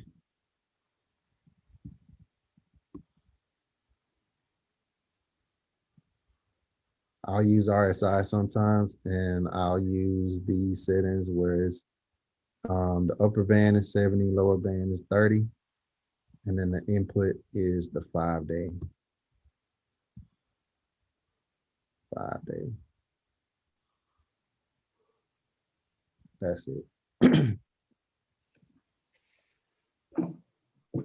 That question from Nicole. From Safiya. Marie says, Corey, what's test and retest and break? Kindly explain. I think I explained that already. Was that question answered, Mary? Yeah, you did. Thank you, Corey. Okay. Cortney also asks, I'm confused. I'm breaking retest. I think I answered that too. So cool. And then Shin, you had a question about SPX, right? Yes, sir. Okay. I was saying that last night I was trying it out on exactly what you have it on the 4-hour on that low. I was looking for a retest down there. Actually, I just jumped in on a sell on my demo, and of course you see where it's at now. What else was it? And then we already talked about the breakout last night and everything. How I really just completely missed out. I got discombobulated in the middle of the night or whatever, trying to wake up and. But you took the sale from the opening, or did you take it late in the evening? No, late in the evening. I thought it was going to keep on going. I'll be honest, I was in the sale too. But I got out in profit still. I still took about 100 pips. And I'll tell you why. What made me get out was because I started getting this lower low signal. As a matter of fact, that's what happened with me. So that lower low signal, I didn't see it light up green. So I was like, okay, it's got more room to keep on going. And so that's why I got confused at. I'm still trying to really learn how to use that to the best that I could. I mean, I made up in my live account. I made money in my live account this morning on one of my own trades though. Yeah.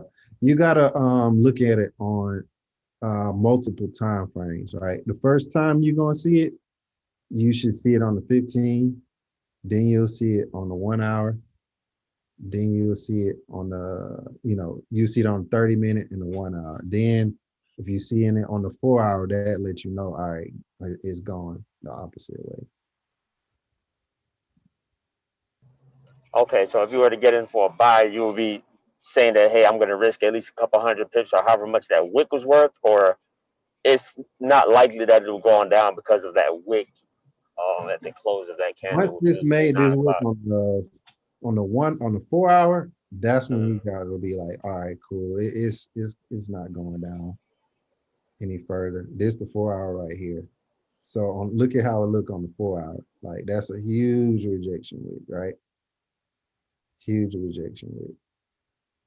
The only thing I would have done different on this is when it actually bought, I did think that this candle was going to make a wick on the bottom and then it was going to go up. Kind of like the way this one did. Make it a wick on the bottom, then it went up. But it didn't give us a wick at all. So, I didn't even get in the buy.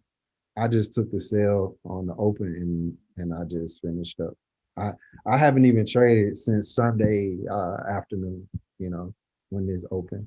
I took the sale. So it sound like we're gonna feast tomorrow morning then. I like the sound of that, bro. I mean, actually, I'm good.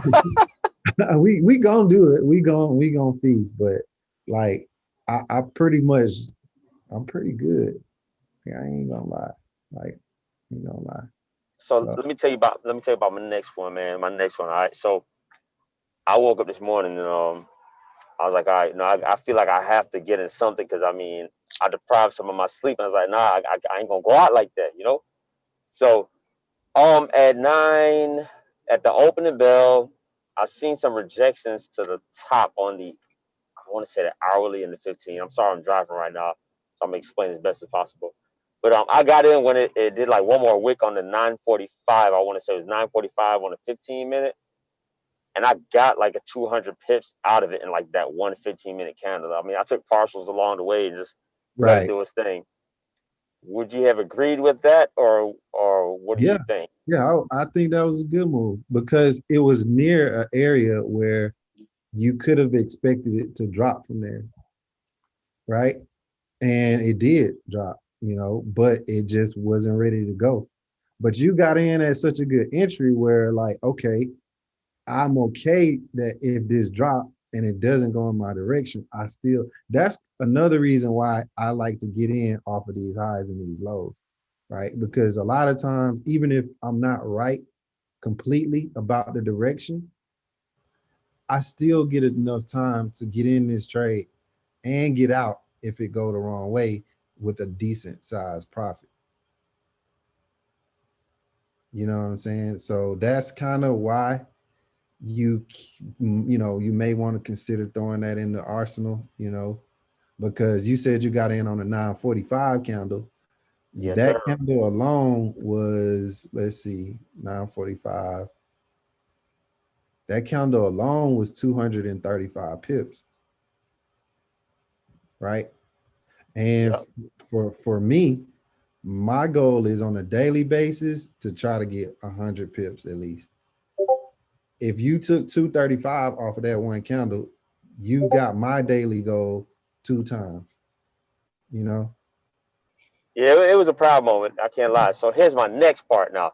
I thought that it was going to continue. So I was done. I sat on my hands. I was like, all right, let's demo again.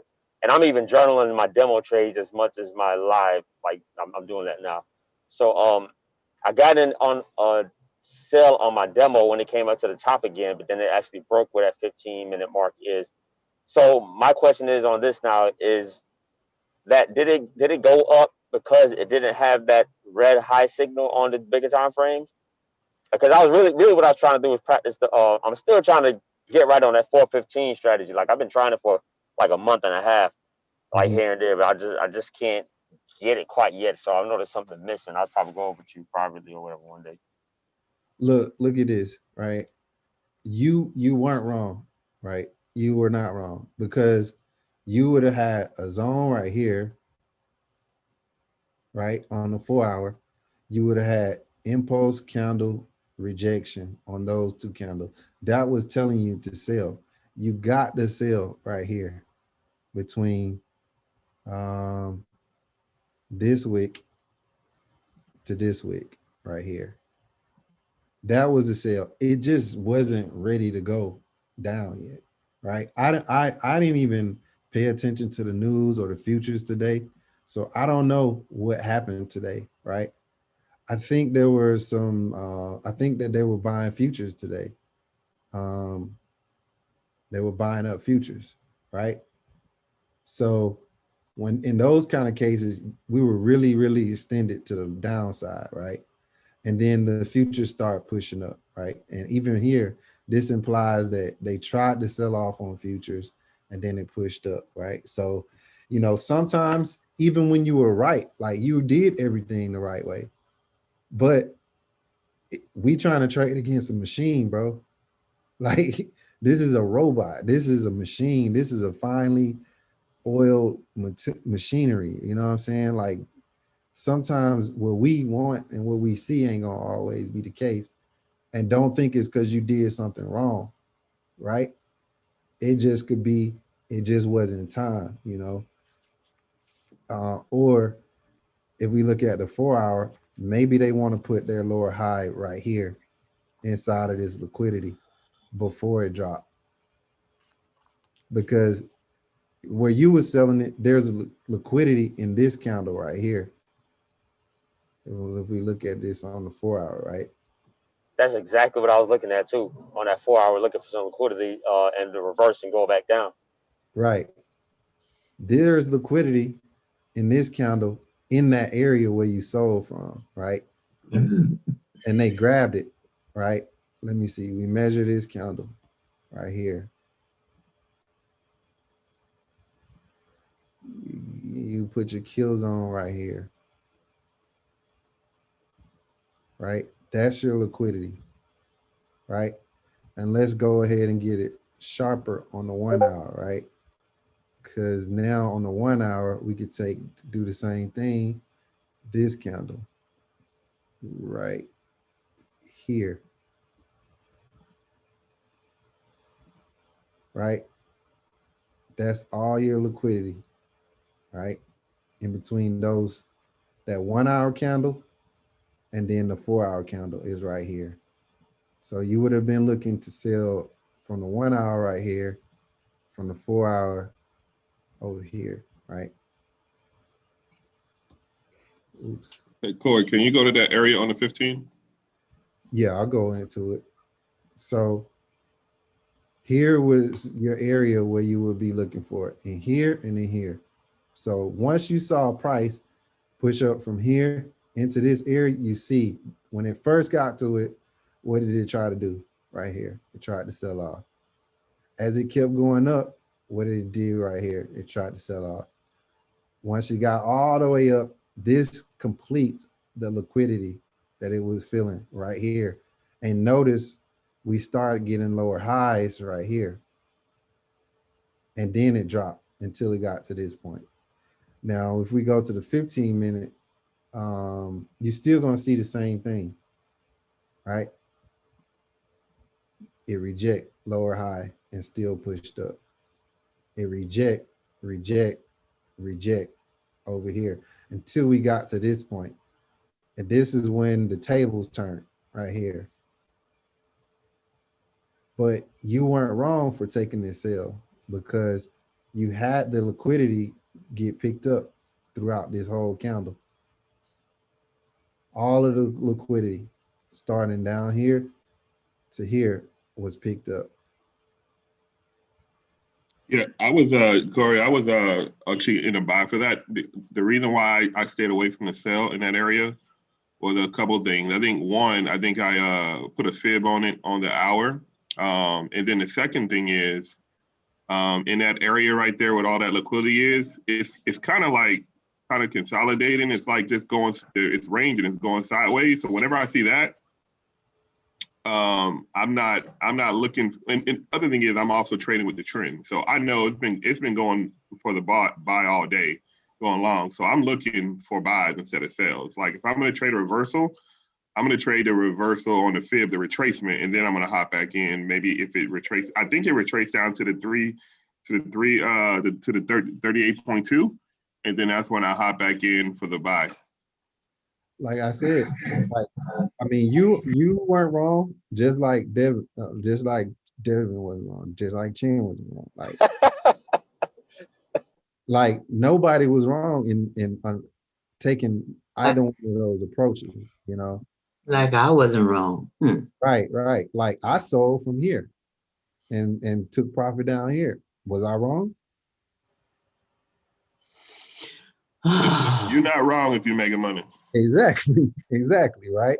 So at the end of the day, I took my 100 pips from here to here and I was done, right? You took 100 pips from here to here, you were done, right?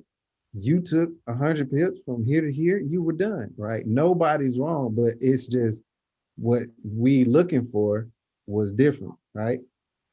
And same buy as I told you. yeah, what we were all looking for. I know a couple people. I know one person who got in down here for the buy and was riding that up, right? And got out right here. Was he wrong? No, he wasn't wrong because again, if you're looking at the 4 hour, let's go to the 1 hour. Let's go to the 1 hour. You ain't even got to go to the 4 hour, right? If you want to talk about trend, right? We want to talk about trend. What is this telling us? Without saying anything, what is this telling us? We're going to downtrend. Right. Exactly, right? If we look at this on the 4 hour, right?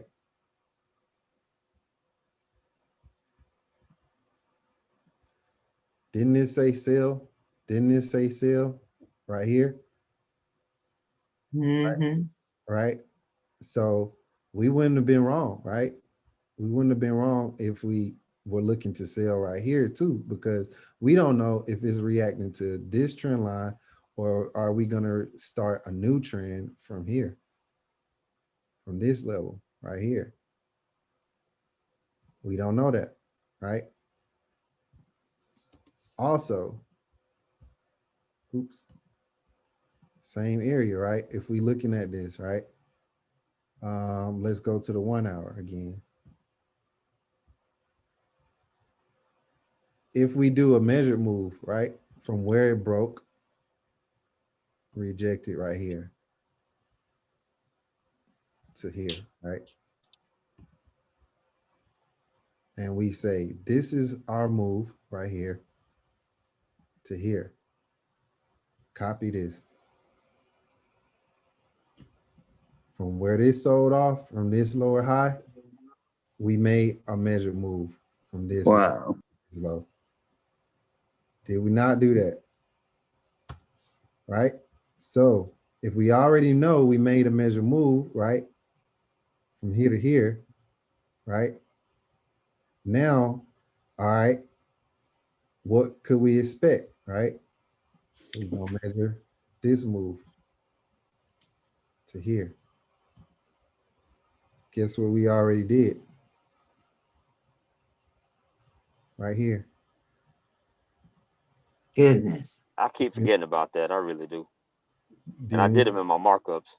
Right. Now, my reason for selling right here and was for something totally different. I didn't even consider fibs, right?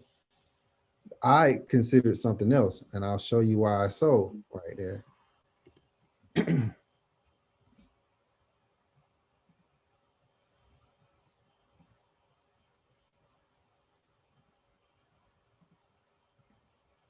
I know that at this time of day and night, this is when a lot of institutions make moves, right? And if we go to here, which is not showing for some reason, let me see.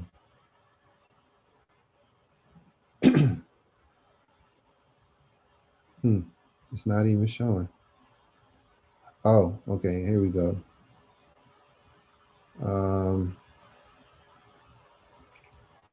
That's weird. 26.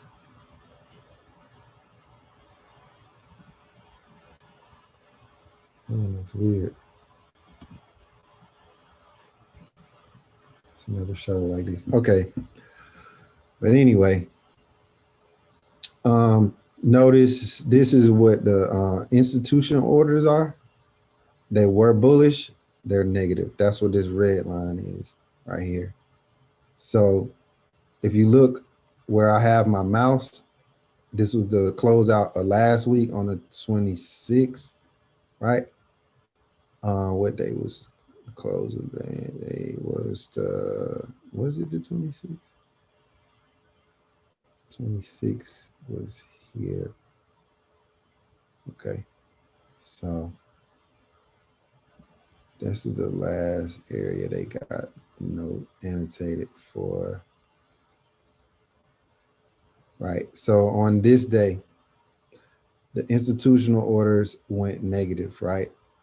So 95, you can, if you look, if I hover over here, you'll see the numbers right here, right? And that red number is the institutional orders. The blue numbers are the large fund orders, and the green numbers are the retail trader numbers, right? So in this case, they were on this day 93.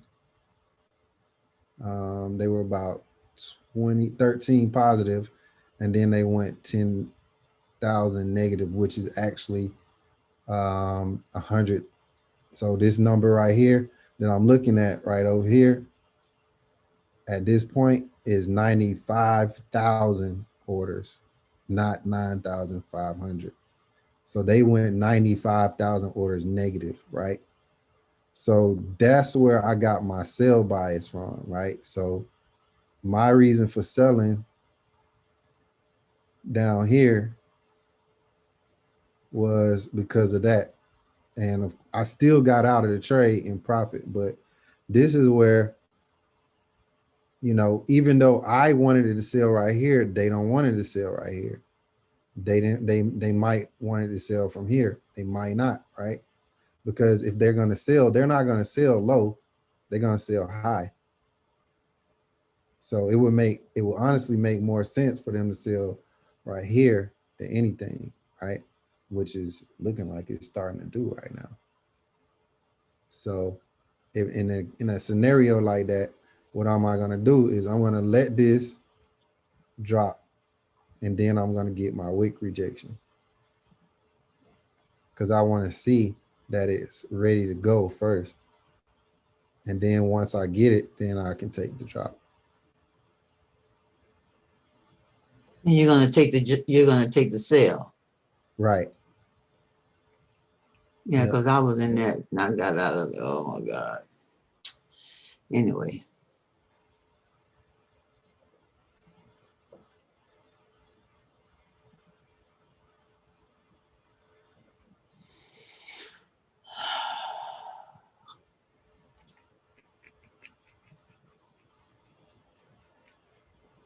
Yeah, this is where I realized it's really, you know, sometimes it's really good to just sit on your hands and watch, especially after you made some money. So that's why I did demos. And like I said, I'm a journal them to adjust, you know, for the future.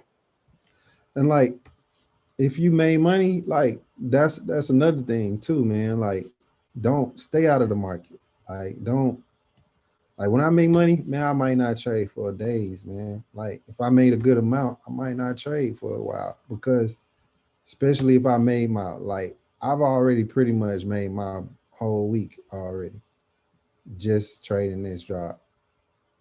I was being real aggressive, you know what I'm saying? And I had real tight stop losses. So I pretty much made pretty much everything I wanted to make for the whole week yesterday.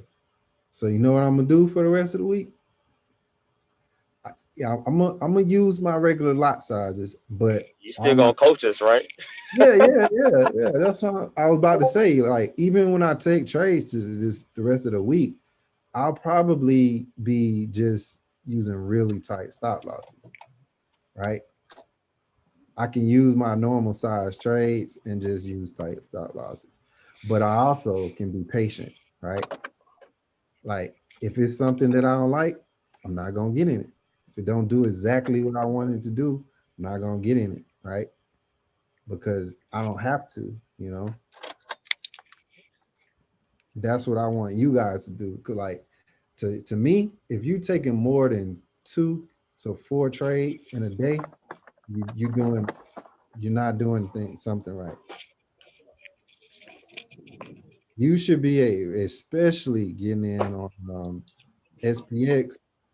Like somebody else asked, like, why would I trade SPX over US 30 or whatnot? I'm gonna show you.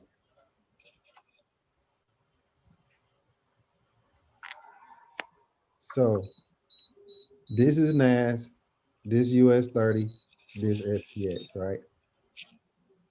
And let me put on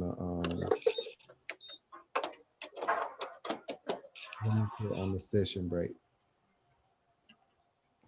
Apply to all. Right? Okay. So so NAS was the reason. NAS was the reason for that move. So tech stocks were up. Tech stocks were up. Okay. So if we look at this on the 4-hour, that's why this happened. Okay. So this move from this low to this high, this was 542 points, right? On US 30, this same move was 679 points, right? Same move on SPX was 1,199 pips. You see that? 542, 679 versus 1,199 pips. And you can go back and look at every single move, right? This is the same move on every pair. So if we look at this drop, how we got here, right? This drop was from here to here, right? 2,060 pips. Same drop, 4 hour on US 30, right? This happened on the right here. Drop from here, right? So this would have been that same drop, right? From here to here. Good move, right? 1,457 pips, right? It's on NAS 100, right? Good move, right? 872 pips. Which one you want to trade? S&P. S&P. Why wouldn't you? Right? It's the same move. This is the 4 hour drop. That's the 4 hour drop. That's the 4 hour drop. This is almost a whole 1,000 pips more than NAS did on the same move. So if I'm gonna spend all my time on the charts, right, why not spend it on the one that's gonna give me the best opportunity, right? Why not spend it on the best, right? I don't want to be sitting around waiting on the same 1,000 on there, you know. Even this little move, right, from here to here, right? If we go to this candle right here, this move is from here to here, right? Let's find it on NAS. That's from here to here, right? This same move from here to here was 411. This same move from here to here was 569. This move from here to here, same move now. Same move, right? 737 pips. Why would I waste my time on these when I know I can at least get at least 100 more pips out of this pair versus this one, these two both? And instead of me putting in a trade on US 30, a trade on SPX, a trade on NAS, I can just double down on SPX, right? And take the whole setup off of that.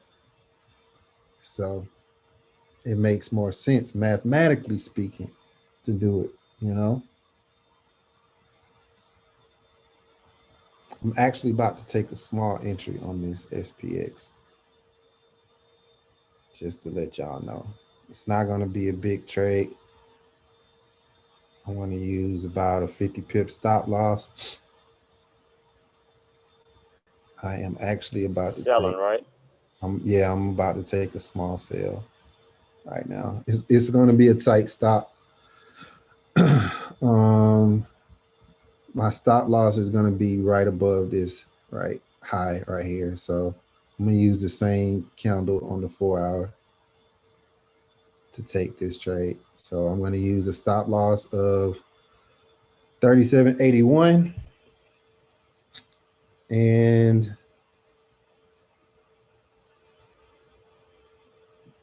I just entered. So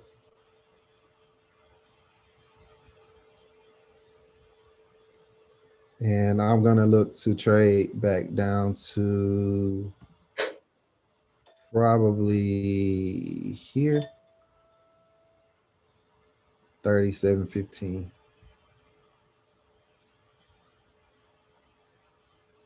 Hey Corey, do you have that 415 video that you guys have been talking about on your YouTube? Yep, I'll send it to y'all. All right, appreciate it. I got a trailing stop in of 50 pips.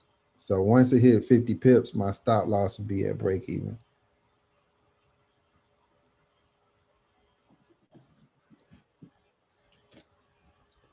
I wish MC4 had a trail and stop option like Oanda did. I do too. I heard it does on the computer. On the computer, it does. But how do you do that? You can't do it on your phone, though. You can't do it on your phone. You got to do it on the computer. Let me open it up on my computer. You're selling off that rejection, right? That last candle. Mm-hmm. That 4 hour. Mm-hmm. Yep.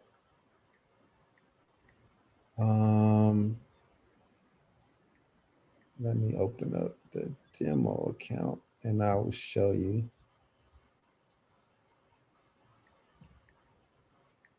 Matter of fact, let me put this in real quick.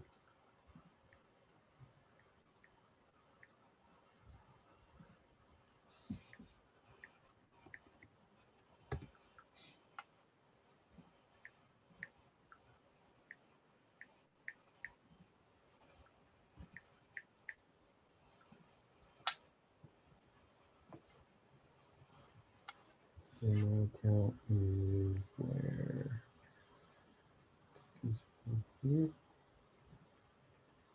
Okay. So let me just share this right quick. All right. So desktop 3. This is the demo account. Let me see. Okay. All right. So say I enter in off of this. I'm gonna sell right here. My target will be right here. My stop loss on that would be probably right here. Oh, snap. Whoa. That's a big stop loss.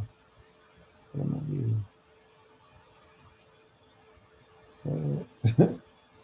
Okay. All right. Yeah. Let's go. All right. Let's say my take profit is here. Right here, right? I kind of over leveraged on this by mistake, but it's all good. Anyway, you want to come to add a trailing stop. You want to either click on the order itself down here, right click, go to trailing stop. And then you're going to ignore these right here. You're going to ignore these. And you want to go to custom, right?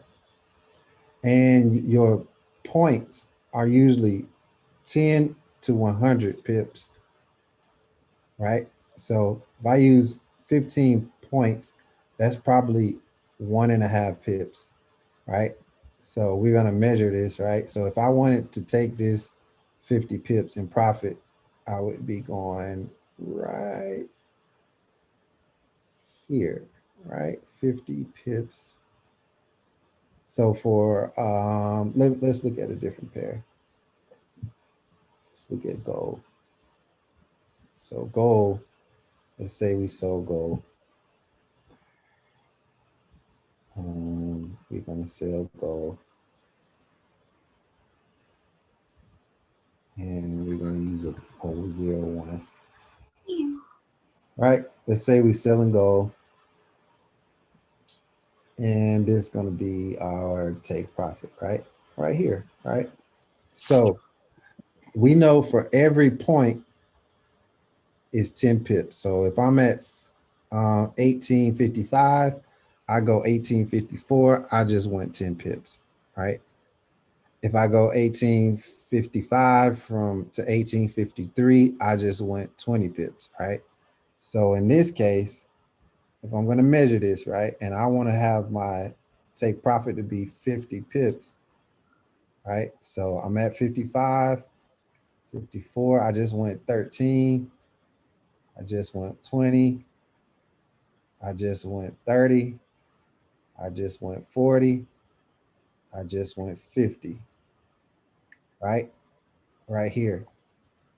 I just went from 55 to 50, right? So now That means that if I want to use a 50 pip trailing stop, I need to do 500 as my trailing stop. You'll know that because you see that middle number where my crosshair is right now. That's telling you how many pips you are. So I'm gonna do a 50 pip stop loss. Let's do a 30 pip stop loss right here.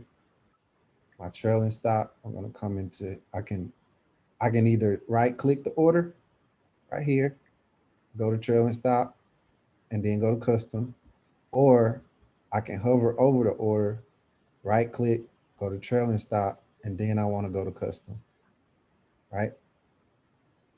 And we already established that every point is 10 pips. So we're going to use a 50 pip trailing stop right now. So it's going to be 500 points equals 50 pips. So you'll notice now it's active because it's yellow. It's active because it's yellow, right? On silver, which is what I entered over here, it's in profit, right? Let's see what we're gonna, how we find out it over here. So from here to here, it's 20, 30, 40, and 50, right? So I'm gonna use a 50 pip trailing. I'm gonna go to custom. 50 pips is 500 points. And I'm gonna use a 30 pip trailing stop, which is right here. So once it goes 50 pips in profit, my order will automatically be pulled to break even, and then everything after that, I'll get pulled into profit. So it'll just start following me, right? It'll just start following me. And for in those situations, right, you can just use that. You know, if you just want to put the order in, you don't want to watch it, you know, maybe it goes 100 pips in a profit and then you just close it out, right? So we're going to just leave that there, but that's how you would do that.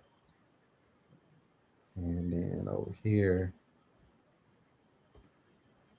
let me see. I think I answered everybody's questions on that. I think everybody's questions are answered. I have a question, Corey, when you have a chance. Okay. Is good for right now? Yeah, yeah. Oh, sorry about that. So on TradingView, you know how you have the option of the bar chart, the line chart. Mm-hmm. Let me see what they are. Bar, candlesticks, or line, right? In MetaTrader 4, you don't have the option of all the ones you have in TradingView, correct? You only have the option of 3? 3, yeah. Okay, all right, thank you. Yeah, no problem. Okay. No problem. Corey, what was your entry on that sell for S&P? I think it was 71, 72. 37.72. Okay. I don't have a big trade in, so just notice that. Just know that. And I got about a 90 pip stop loss. So it's gonna look like this. I got in a little late too, but I would have got in up here somewhere. But 72.30 is the entry, and I'm looking to take it down to 15. But I will be happy if it goes at least 100 in profit. So that's what it looks like with a stop loss that's here above here. So let's get the stop loss together.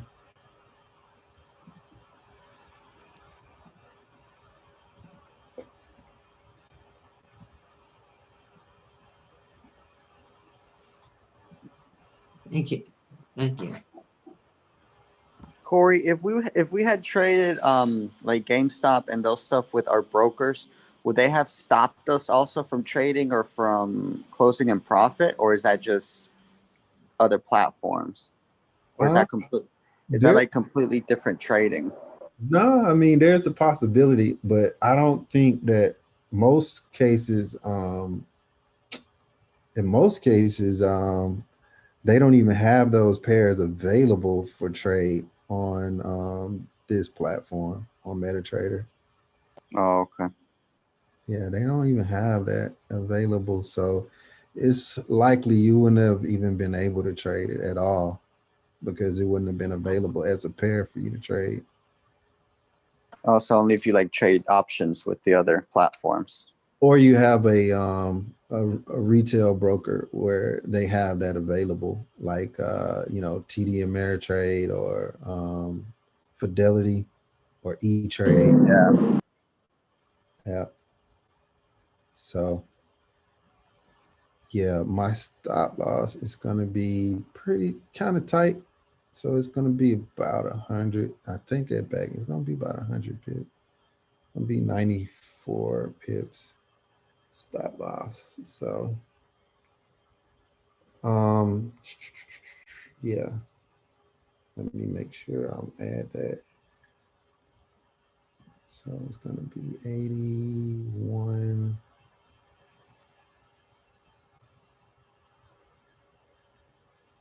And I'll stay in it if it goes above this, but as long as it can't break above this high. If it break above this high, I'll get out, right? And if you get in, like if you're already in or you want to get in, if you see it come back around this area and reject, that might be another entry. But this is where I'm gonna put this little partial entry right here. If it goes, it goes. If it doesn't, it doesn't. I'm okay. But if it gets around here and it rejects, then you might be able to pop another entry up here. So keep that in mind. So that's what I got going on right now. Once it goes 50 pips in profit, move your stop loss into profit. And we're gonna just leave that and let it play out, right? Okay.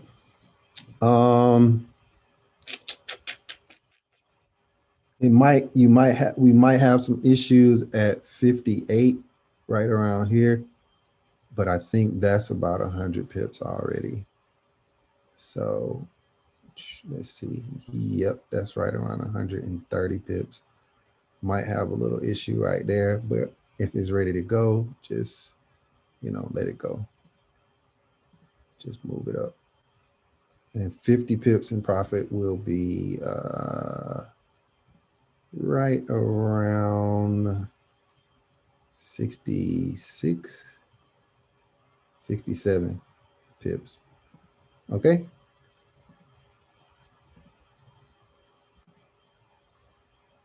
Okay. Cool beans. I think that's it. Can I have this link, please? Huh? Can I have this link, please? Oh, yeah. Let me make sure y'all get it. So we're done.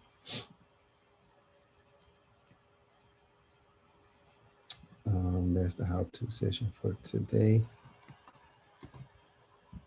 These were the questions.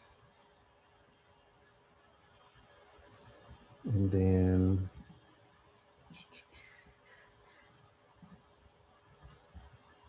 here is the link.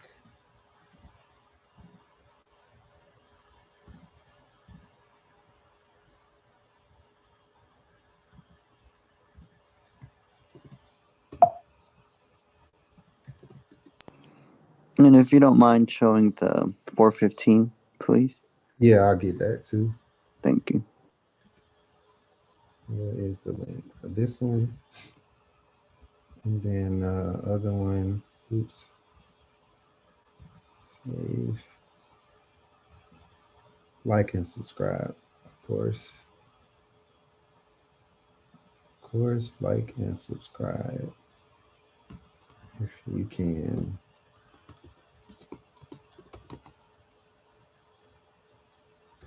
Did you say that we can't watch the videos on your channel unless we have the link? Unless you have the link, because this is all unlisted. I don't have these listed.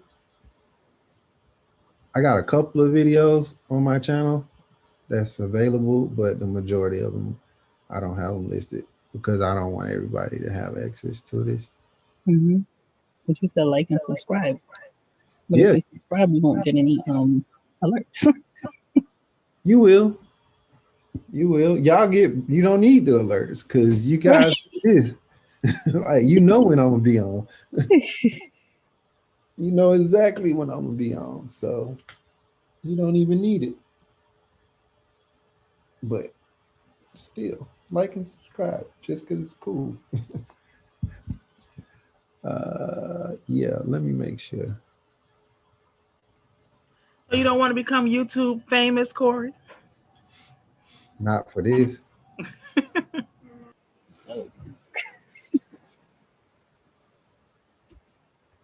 Not for this. I mean, maybe, yeah, I guess.